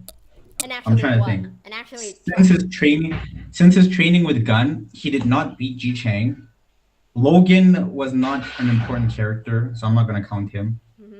He did not beat Big Daniel. He did not beat Gun. He did not beat Patron Joe. He did not beat UJ, and he is not going to beat Kite Kim. But since then, he's beaten the people that work for Ji Chang. He's beaten the people that work for workers. He's beaten the people that work for Patron Joe. And he's beaten the people that work for Kite Kim. So he just beats the people that works for the important character, I guess. I think And like he's loses just the basically important beating up the character. small fry. And that's like. Yeah. And like telling that like that doesn't make him a bum. I don't actually agree with that because like in my opinion this is just my opinion. This is just my opinion. This is just my fucking opinion. Okay, stop screaming in my ear. Why do you hate me? This is my opinion, right? But I feel like if a character cannot actually like beat up an important character or even an important side character for that fact, then he's probably just a bum, right? So that's just me.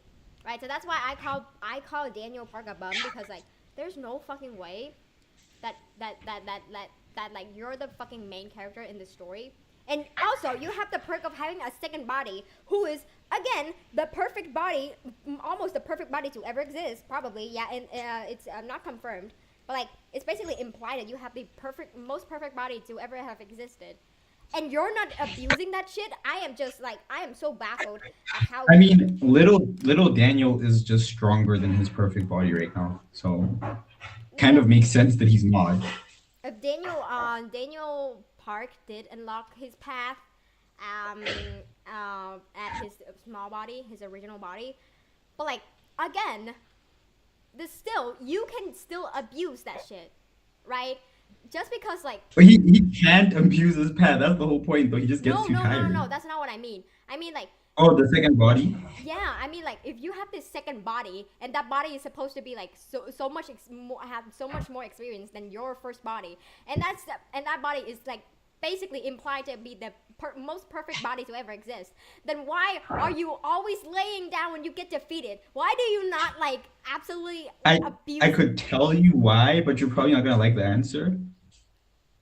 Like the reason he doesn't abuse the fact that his second body has all this experience is because the experience only matters when he's in Ultra Instinct, when he's like subconsciously using it. He can't actually use all that perfect experience when he's like conscious. And when he's in Ultra Instinct, he can't control himself, so it doesn't even matter, right?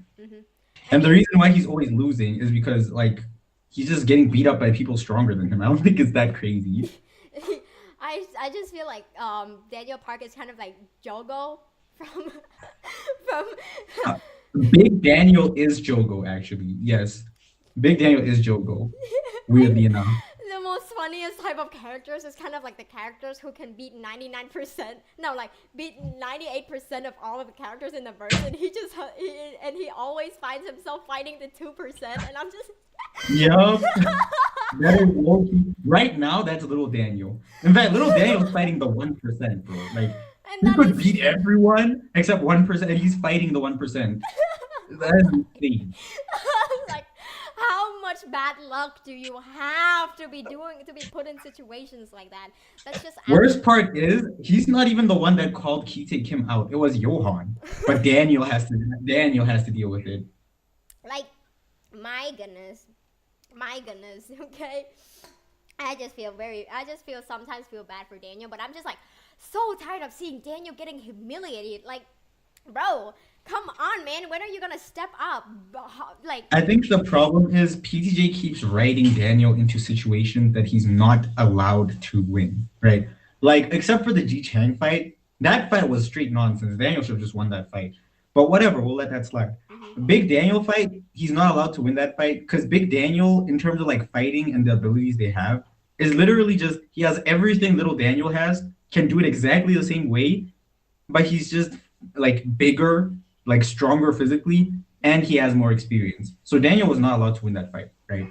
And then after that, it was Gun. But Daniel fights Gun at the start of Hunt for Gun. He was not allowed to win that fight, right? And then after that, we have Incheon, right? Daniel was not allowed to beat Pachon Joe because there were 2 or 3 other characters that had a narrative connection to Pachon Joe where they needed to beat him. And their connection was deeper than Daniel's. Daniel was just there to get his path.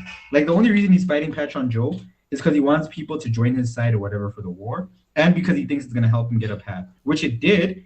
He achieved both of his goals, but he couldn't defeat Pachon Joe because Jeong Na has to do it, because Jeong Na has the beef with Pachon Joe. But then no, Jeong Na cannot do it because Gu has to do it, because Gu wants the sword that Pachon Joe has, right? So he was never going to be allowed to win that fight unless he was the one that fought him last. But that would have meant Gu and Jeong Na would have lost, which would have been, I think more people would have been mad about that than Daniel not winning. Yeah. And now he's fighting Ki-tae Kim. Daniel has no place beating Ki-tae Kim. Even if he's stronger than Ki-tae Kim, he has no place beating him. Like, just from a writing standpoint. There's only like 3 characters that should beat Ki-tae Kim. And probably, one of them probably will. Or a combination of 2, but I'll get to that. Number 1 is James Lee. If James Lee switches up on Ki-tae Kim, like he betrays Ki-tae Kim, that's character number 1 that should beat him. Number 2 is Jake, obviously, for obvious reasons, right?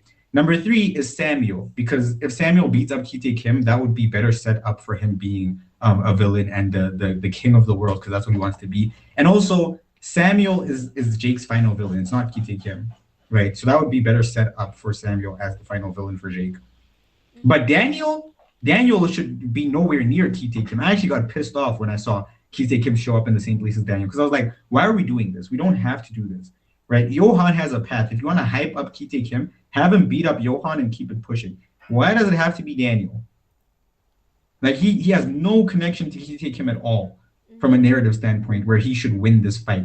So from the very first chapter, I saw that, I was like, okay, so Daniel's just not winning. Okay, then. Like,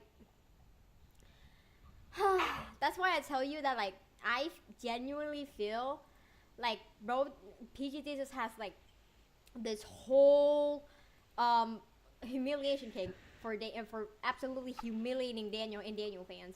Okay, I have never felt so much sympathy for Daniel fans ever since the new chapters came out, right? It's still so funny to me, like, seeing how Daniel is the type of character who can be like, now that you actually like talk, now that I actually had somebody to talk about it, I actually understood and see your point, and it's just so funny to me that Daniel is the type of character like Jogo, how like they just like can beat up like 99% of the whole verse, and they just meet the 1%, and it's so funny, bro. It's insane, yeah. Like, anyways, so next, let's talk about the fist game. There's actually not much about the fist game that we can even talk about, other than like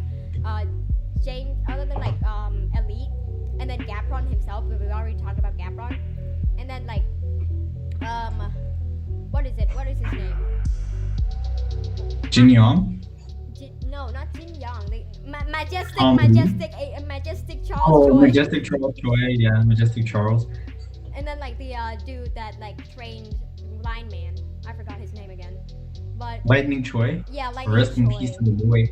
I'm not gonna lie, Lightning Choi was just an interesting character. The way he got slimed out was so insane, dear God. Like, like no chill whatsoever. Bro just came in just to like try to eat some noodles, and then boom, bro's head goes a full like 360, and like we get this. He was looking at the camera with blood dripping down his eyes, and his eyes were wide open as if we were the one who did it. And I was just sitting there like fucking shocked, bro. Like, Yeah. damn. And Gentleman is also part of the Fist Gang, by the way. oh yeah, gentleman, and I actually There's actually quite a few Fist Gang members we've seen, weirdly enough.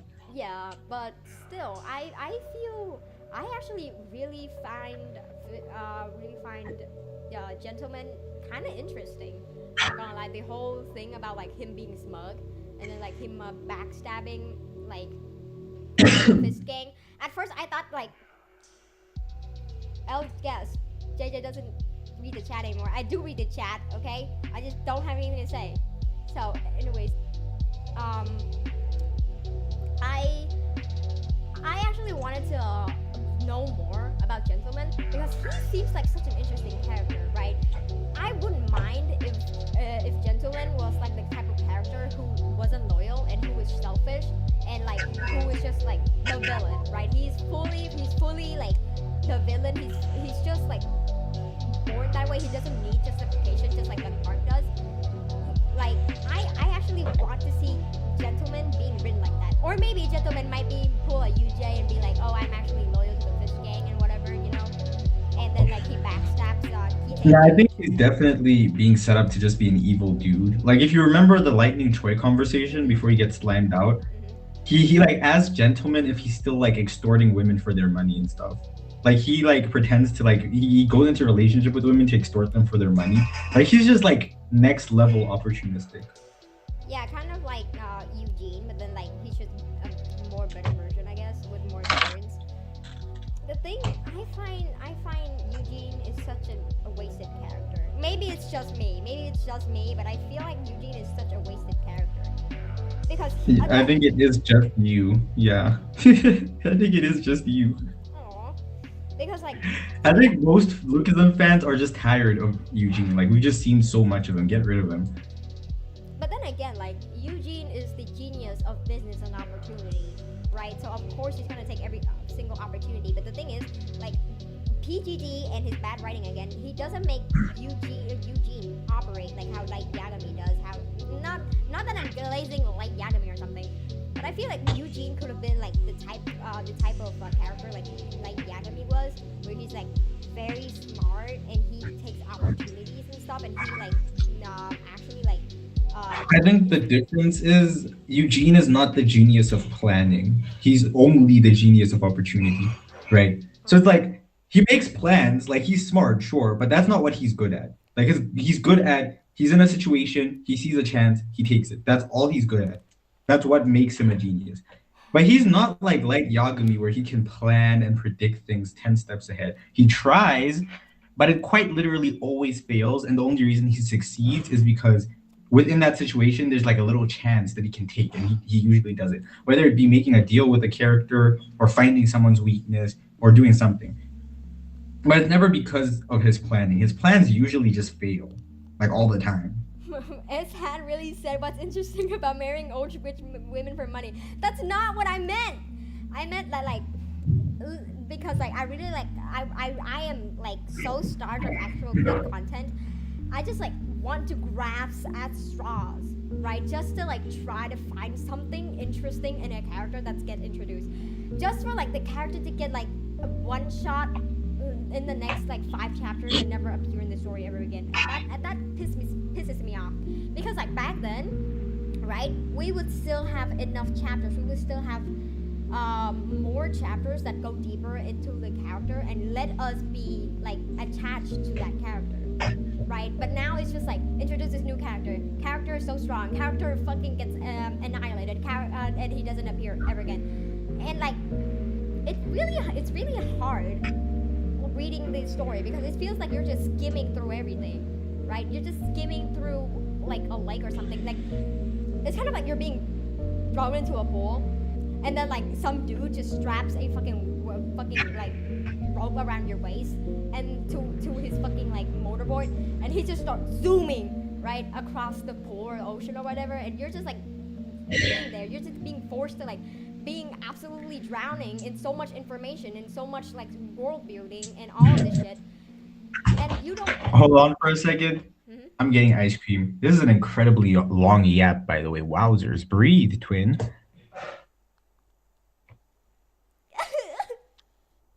That's it. I'm ending the stream. Goodbye, chat. I'm sorry. Anyways, I think we're gonna get something good out of Gentleman since he's being set up as a villain for Lineman. PGTs could turn it into such a good fight.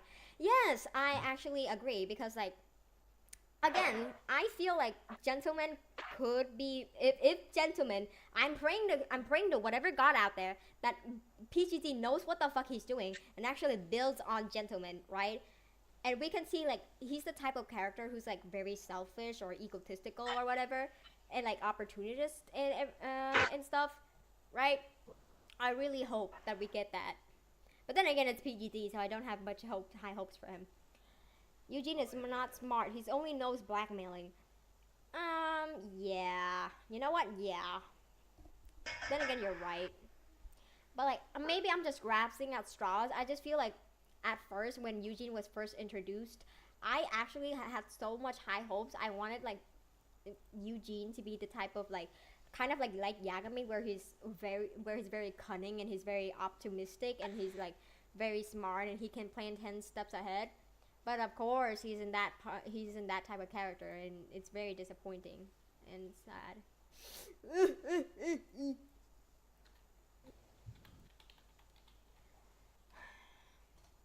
Let me read the comments. Kite is the most interesting character currently for me. You know, actually, yeah. We can talk about Kite Kim in a bit after like realism comes back. Right? Charles Choi could have. Oh no! I already read that. Jin Rang's narrative is insane, but all his feats are buns. But like being that level with no mastery is insane. You're right.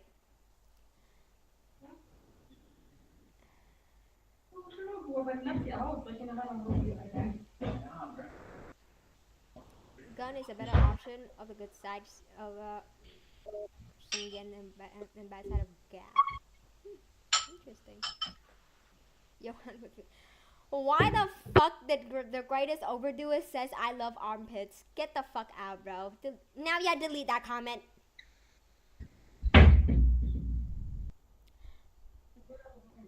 I'm still waiting for PGT to reveal the mistake Shingen made in the past that he almost repeated again. Oh yeah, I absolutely forgot about that. Yeah. Me too. There's like still so many questions being brought into the table with so little answers. Like, why do we have to keep questioning things? Why do we have to keep like knowing so many things, being introduced to so many things, and then like just to leave it there, right? The mystery that cannot be solved is only interesting when you know that when you try your best, right? When you try your best to like try to find an answer, but you just can't. That's what makes it so interesting, and that's like kind of like the beauty of it, right? But the way PGT does it, he just like leaves us at a cliffhanger, and then like soon enough you're gonna get tired of always being at the cliffhanger, just sitting there and waiting for an answer, right? So yeah, but maybe that's just me. I'm back. Hello, realism. Hello. I'm just reading the comments right now. Where is realism? He's probably touching femboys. I don't know. I'm touching femboys. Wow. Okay then. I went to go get ice cream. Yeah, give me some. How? Okay, you're right. Anyways, yeah. One of the comments said that like I'm still waiting for PGT to reveal the mistake Shingen made in the past that he almost repeated again. What are your thoughts on that? I'm interested. Yeah. I have a theory that the mistake was he almost packed up Kite Kim. Because Kite Kim, for some reason, knows how Shingen used to fight. And back during Gen 0, Kite was like 5 years old or 6 years old. So I thought about it, I was like, how do I cross the dots? Right? I was like, oh wait. Shingen was the leader of a literal crime syndicate. And the Fist gang was going against Shingen for a while, right? Why wouldn't they just kidnap gapryong Kim's kid? Because then So I think the final fight between Gap and Shingen happened because Shingen kidnapped Kite Kim. And because Kite was kidnapped, that was how gapryong Kim managed to like push his conviction far enough for him to beat Shingen. Because before him and the Fist gang used to jump Shingen multiple times and just lose, right? But in the end, he beat him one-on-one. So like that's like a good explanation for how he did it. Like he just pushed his conviction that far because he wanted to protect his son. But during that fight, Shingen went TUI and almost packed up Kite Kim. That's interesting. That's a very interesting theory. Speaking of, let's talk about Lookism theories. My favorite part.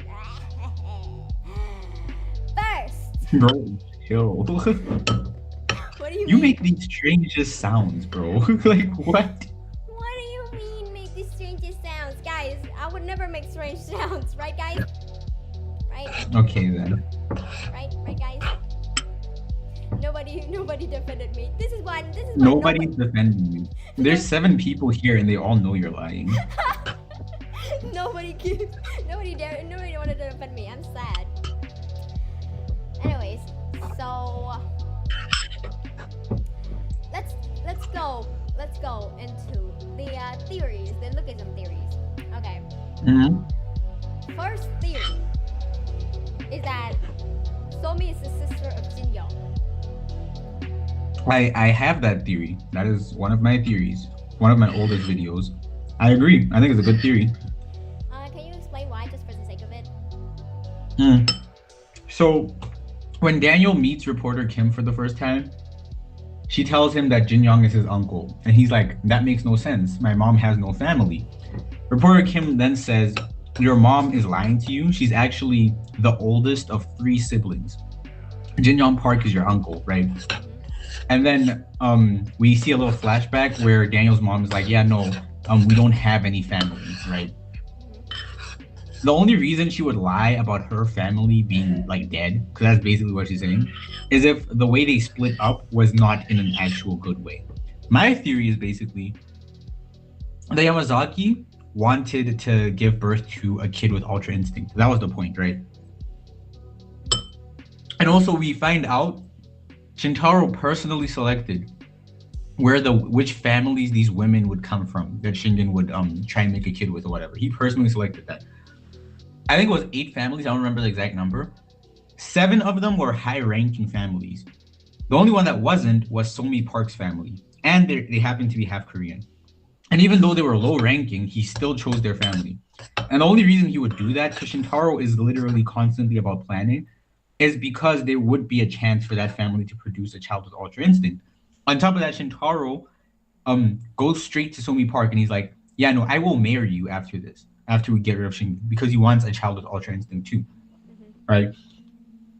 So my theory is basically Somi Park's family has like a recessive ultra instinct gene or whatever. For some reason, maybe at a certain point, a member of the Yamazaki went to Korea, built a family there, they went back to Japan. Or maybe it was the other way around. Someone from the Yamazaki left, met someone from Korea that came to Japan and they built a family that way. But they have the recessive gene, which is the reason why Gun, out of all of his siblings, is the only one that was born with ultra instinct. Because Somi Park's family has the recessive gene. My theory is the reason why Daniel's mom says her family's dead is because she quite literally hates her family. And she ran away from her family. Because she did not want to be the one that has to marry Shingen. Because realistically, Daniel's mom is the oldest of the siblings. Somi Park would be like the youngest. So the first choice for who to marry off to Shingen would have been Daniel's mom. At this point, she was probably in love with Daniel's dad and decided to leave the family. And I assume they hated her for it. So that's the theory. Daniel's related to Gun, their cousin. Somi Park is Daniel's aunt. That's an interesting theory. Yep. I also agree. I also see why you would think that way. Yep. Anyways, Next. we have the theory that James Lee and Charles are father and son. I think Charles adopted James. I don't think it's biological. Me too. But like, if we think about like, right? Because like this, it's obvious that like Charles Choi actually plays favorites, and I genuinely believe that like Gun Park is like Charles Choi's favorite at this point. Because like there's no way he could like James Lee. James Lee is way too cunning. He's too unpredictable, right? But then there's Gun Park, who's like born into a clan, and the Yamazaki clan, and like the Japanese Yakuza is known to like very favor loyalty, right? Because like one wrong thing, you can die. So that's why like I feel like Charles Choi, I would more lean onto like Charles Choi wanting to adopt Gun Park more than like I actually think James might actually still be Charles's favorite. Because when you think about the situation, Charles knows James wants to get rid of him. But Charles does not want to get rid of James, weirdly enough. The whole point of him getting Daniel is so that Daniel can keep James Lee in check. He wants to keep James Lee on his side. He just needed to get someone else that he could make strong enough for him to be able to keep James Lee on his side. Which is crazy because this dude wants you gone, you know? I think that is quite literally peak favoritism. I don't think he would have given the same benefit to Gu or Gun if they were trying to get rid of him. I think he would just try to get rid of them too. But like then again, if you had like something so goddamn like powerful, so something strong, so like amazing, something like basically the picture perfect like human being who ever exists, would you not want to grab Charles and want to like play with him? Because like Sure, but he has Gun. He quite literally has a replacement. But he just doesn't want the replacement. He wants James Lee. He has a replacement. Like everything you can say about James Lee, you can say about Gun. There's no way Gun is kind of like the most perfect human, because then again, Gun is like too In context of the story, like obviously when we look at him on the drawings, he had like these weird, creepy reverse eyes. But in context, he literally called handsome and everything. No, I know, but like it's just that like in terms of personality though, they're both different. They're like basic. We can like see the difference, right? James Lee is cunning. I would say James Lee is cunning. James Lee knows what he's doing. James Lee is smart. Gun Park, however, is more like nonchalant. He doesn't care. He doesn't like want to. He doesn't want to do all this stuff. All he knows is violence and violence and violence, right? Because he's born into it and he's raised into violence, right? So I would think that like he would be more fit into being a bodyguard, which he is for Crystal Choi at a time. He would more fit into being like the bodyguard instead of like being like James Lee, like his. But the thing is, the only reason Gun is a bodyguard is because he wanted to be. Like the whole point for Gun and Charles was he wanted to see if Charles would make the right choice or the same choice as Shingen, right? And to test him, he was like, bring me your daughter, I'm gonna pack her up. And then Charles was like, okay, I'll do it tomorrow, what time? And then that's when Gun was like, okay, now I believe you, you're really about that. But just in case, I am going to stay by your daughter's side. He literally says that. So that's why he's Crystal's bodyguard. It's not because like Charles Choi was like, oh, you have to be her bodyguard. It was because Gun said he wants to stay by her side. So if he ever sees like Charles Choi is wavering in his conviction, he was gonna pack up Crystal. You know what? That's true. Yeah, that's true. You have good points there. I look like I'm a LARPer. The more You low-key do, but like I don't think you're LARPing. I think it's just Lookism is a very dense story. The only reason I even remember this stuff is because like every week I'm constantly making videos talking about this stuff. So I go back and read a bunch of stuff a lot. Yeah. So I don't think it's like you're LARPing. I think it's just I have a more refreshed memory because of the type of content I make. Yeah, that's absolutely valid because like I mean we already know like I'm just like really done with the story. I plan on dropping it, but like I just like Oh no, you still don't know the secret of the second body. Yeah, exactly. I'm just like I want to drop it so bad, but then like what if like we get to know the lore more, right? What if we get to know the lore more of the second chapter? So like I just bulk and wait till like 5 chapters come out and then I just read all of them. So just so like I can get disappointed that one singular day, so and like don't have to be disappointed for weeks and weeks and weeks. So yeah, but anyway, yeah, I'm just like I the more I sit here, the more I feel like I'm a LARPer. But then again, because like this is a very interesting conversation. I'm not here starting the stream just to like debate about Lookism. But like the more I listen, the more I talk talk about it, the more I really find this story interesting. As long because I have to talk to somebody about it, or else I'm just gonna sit there and just like question everything. Like that's the thing too. Like PGT doesn't make it clear, right? PGT doesn't like. Yeah. His story and his way of writing is so messy. Like he always leaves such big plot holes. And then it's like giving us like pieces to a puzzle and a string, and he doesn't give us any instructions. So he just expects us to like have to figure out everything by ourselves, right? And I'm just like, I mean, yeah, that's like the basis of my whole account. I put it together for people to make it easier. yeah. The problem is the explanations are there. Number one, a lot of the explanations are split between multiple chapters, sometimes hundreds of chapters. But number two, when they're not split, they are very vague. So you kind of have to analyze the fights or the situations the characters are in for you to make the explanation fit properly. Yep. But yeah. Yeah. You're the GOAT, man. You're the GOAT. I didn't actually know you about first, but then like one of my usuals actually told me about you, and I was like, damn, this guy really knows his shit. But yeah. Shout out to your mutual, bro. It was Pacquiaonism. You know what? Pacquiaonism introduced me to Peep. Okay, love you. Oh, okay. Let's read the comments. I also have a theory that the reason Gap got his final conviction was to save his child from Shingen, who was that was basically your thing, right? That was basically your theory. Anyways, Shanks the Legend said, my theory is that SB Daniel is the main villain, and SB wants Daniel to unlock mastery and will come back after James and Charles packed up because they may have his weaknesses. I think I know what he's talking about. He's talking about that dude that looks like an older version of Daniel that we keep seeing whenever, like every once in a while when Daniel. Yeah, I think that's just future Daniel. I don't think that's second body.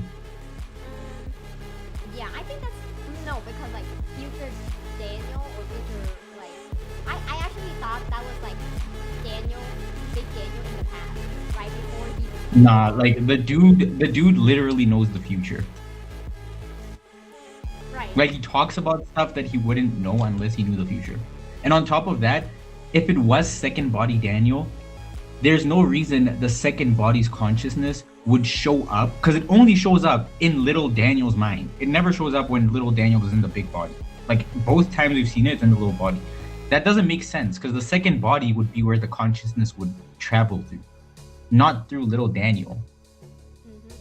Little Daniel's a normal person. He's not like some supernatural second body. That makes sense, right? But like still, I really want to know how the second body works. Because like this whole thing has me wrapped. The only thing I'm keep reading Lookism is because like I want so badly to know like how the second body works. Right?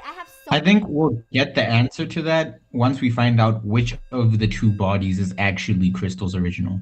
Like once that gets answered, like straight up answered, not implied, I think we'll just have the answer to that question. Like how does the second body work? Yeah. Because if it's the small body, right, then I think that would like give us a pretty good answer on how the second body works. It would probably just be a thing of the second body is basically a template. Like it's not actually like, it doesn't look like you, because we never see the second body until Daniel is in it the first time, right? We don't even see it in the house, right? So chances are it's just like a blank template of a body, and then the user implants their how they want the world to view them onto the body, and then it like takes aspects of the user, implants them on the body, and then builds it up into what the user wants the world to view them as. Because Daniel wanted to have a different life. He wanted to have friends, be handsome, be tall, be strong, all of that stuff. So the body took Daniel Park, because the body has everything Daniel has, and then just made him the perfect version of himself, basically, in that body. Whereas Crystal used to be overweight, used to be short. She started going to the gym, got stronger, got more conventionally attractive. But then she hated how people started treating her in her new body that looks conventionally attractive. So she probably wanted to be able to be in a world where people would love her for what she is. And thus the body started looking like what she used to look like before she started hitting the gym or whatever. That's assuming the second body is actually the small body for Crystal. If it's not, then I have no idea.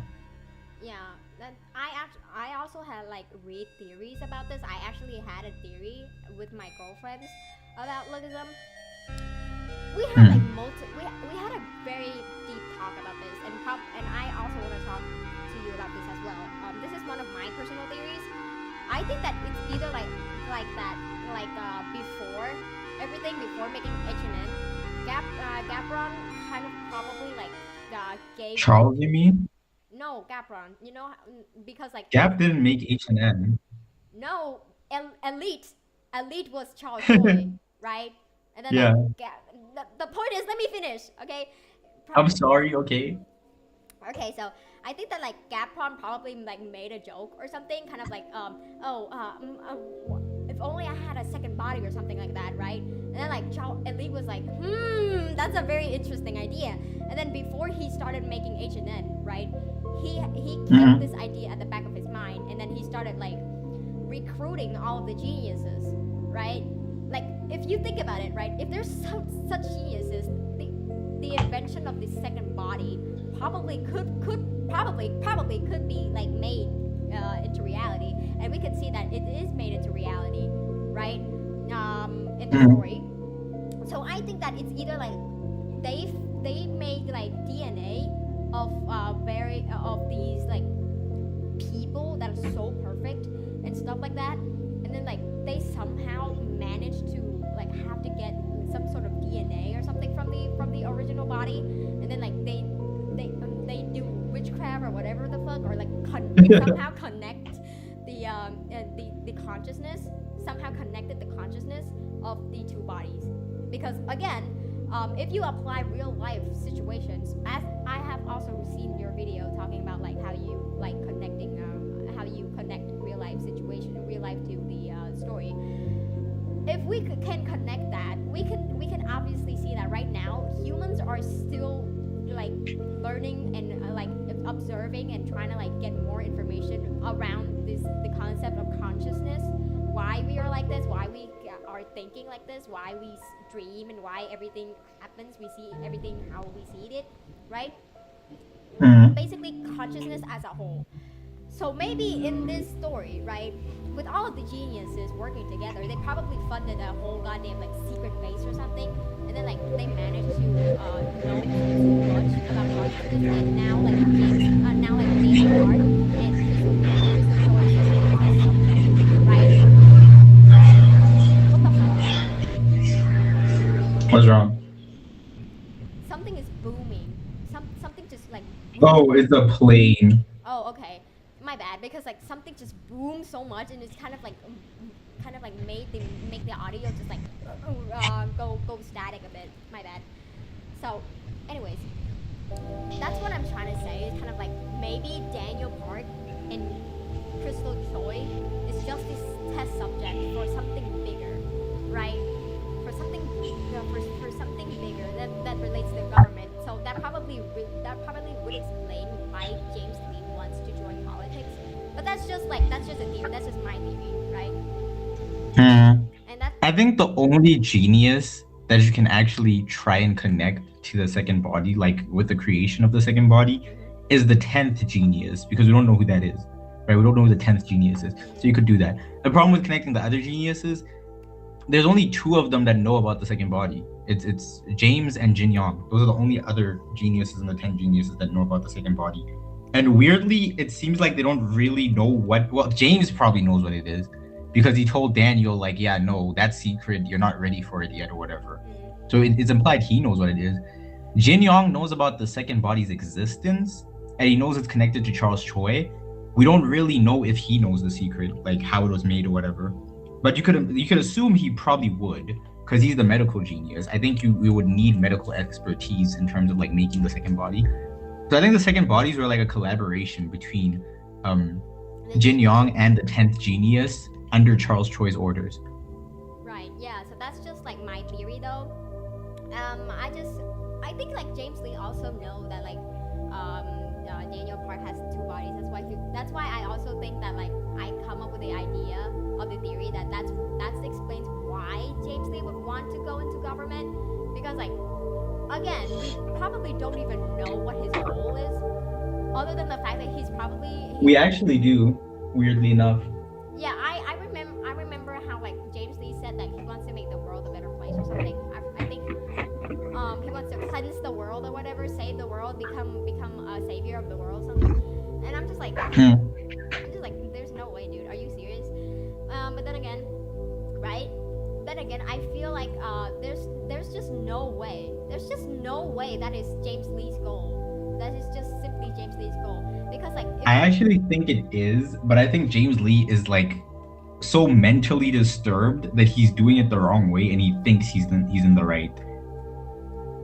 You know what? That could be true. Yeah, that could be. I think James Lee doesn't actually think what he's doing is bad. You know what? You make kind of sense. You make a lot of sense actually. But yeah, that's just like my personal theory. And I'm just like, yeah. But there's also like a possibility that like the two bodies, right? The two bodies probably was somebody else before, right? The two bodies had like real identities and was somebody before, but then like they actually volunteered to be transferred or like to have their like current consciousness be taken away, and for another person to basically just like to participate in the said like experiment, right? The experiment for something bigger is what I'm trying to say. But like that is a very interesting theory that I read and that I also made up myself. So yeah, that's just me though. Anyways, I actually just think the second body has access to information from the future. Yeah, whatever. Because it uses Ki-tae Kim's moves, and it's never met Ki-tae Kim. Right. Actually, when I first like saw the silhouettes, right? Mm-hmm. I actually thought it was like the Daniel from the future, or if you put it more simply, I thought that was like the Daniel guy in the past, because I thought that was his past and not his future, right? Nah, there's like a panel where you can see it's like a jacket that's unbuttoned. For some reason, there's a white shirt underneath it when Ki-tae Kim never wears a shirt underneath his leather jacket. But I think it's literally just information from the future. Yeah. Like not information, but like experience from the future. Mm-hmm. Like Daniel fights these people in the future, and somehow the second body has access to that experience.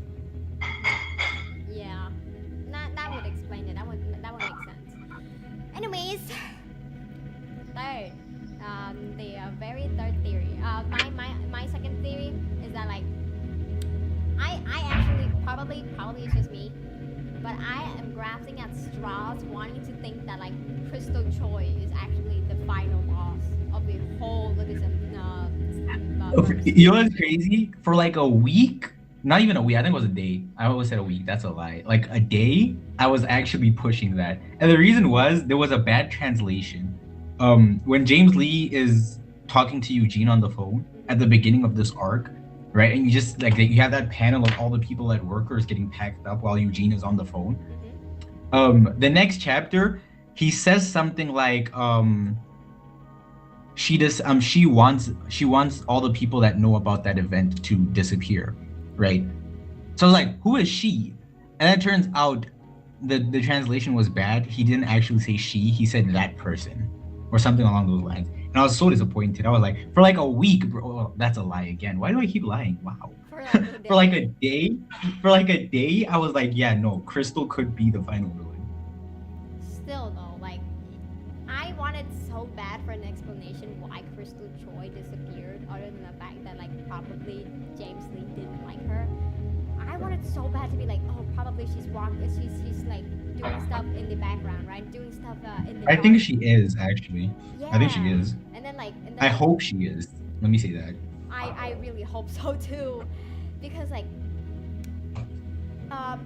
probably she's like the only person, right, with blood, with Charles Choi, who would inherit like Agent N. But then again, Agent N, we still don't know the fate of Agent N yet. We still don't know what Agent N is doing right now, because like it probably got like the media doesn't talk about it. Nobody. I'm pretty sure H&N got liquidated. And then all that money went to James Lee. Yeah, probably. and then he put that all into charity or something. I don't remember. But then again, Like everything Charles Choi owned, I'm pretty sure got liquidated, and yeah, except PTJ Group because Charles Choi signed that over to James Lee before he died.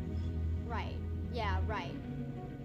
It's just that like I feel so bad for Crystal, right? Imagine if like everything your dad built just went to some fucking guy, and like when you're literally his biological daughter. But then again, that's the reality of so many women, like so many daughters in the Asian, I mean, Asian countries. hey man, what if James is Charles's son? Who knows? I mean, who knows, right? Who knows? We never know. But yeah, I don't feel bad for her because she kind of doesn't care. Like her whole thing was she hated her dad and all the stuff her dad achieved, which is why she created her own company. That's why she's the business genius. Right. That makes sense. Anyways, the thing. There's a third theory, but like it's so stupid. I don't even want to talk about it, bro. Let's hear it.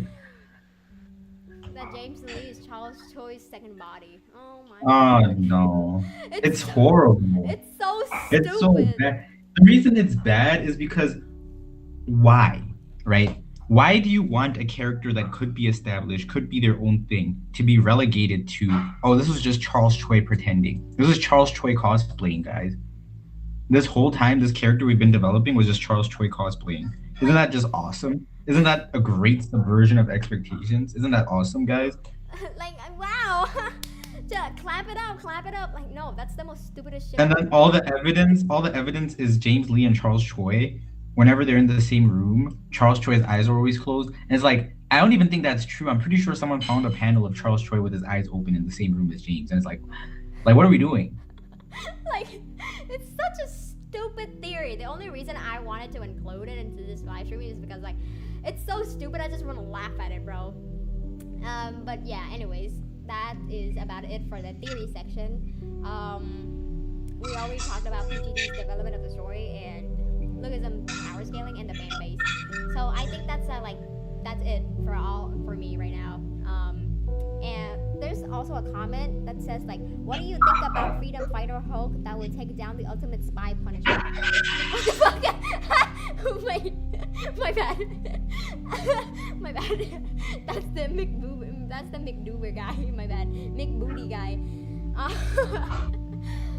But yeah, that's probably it for me.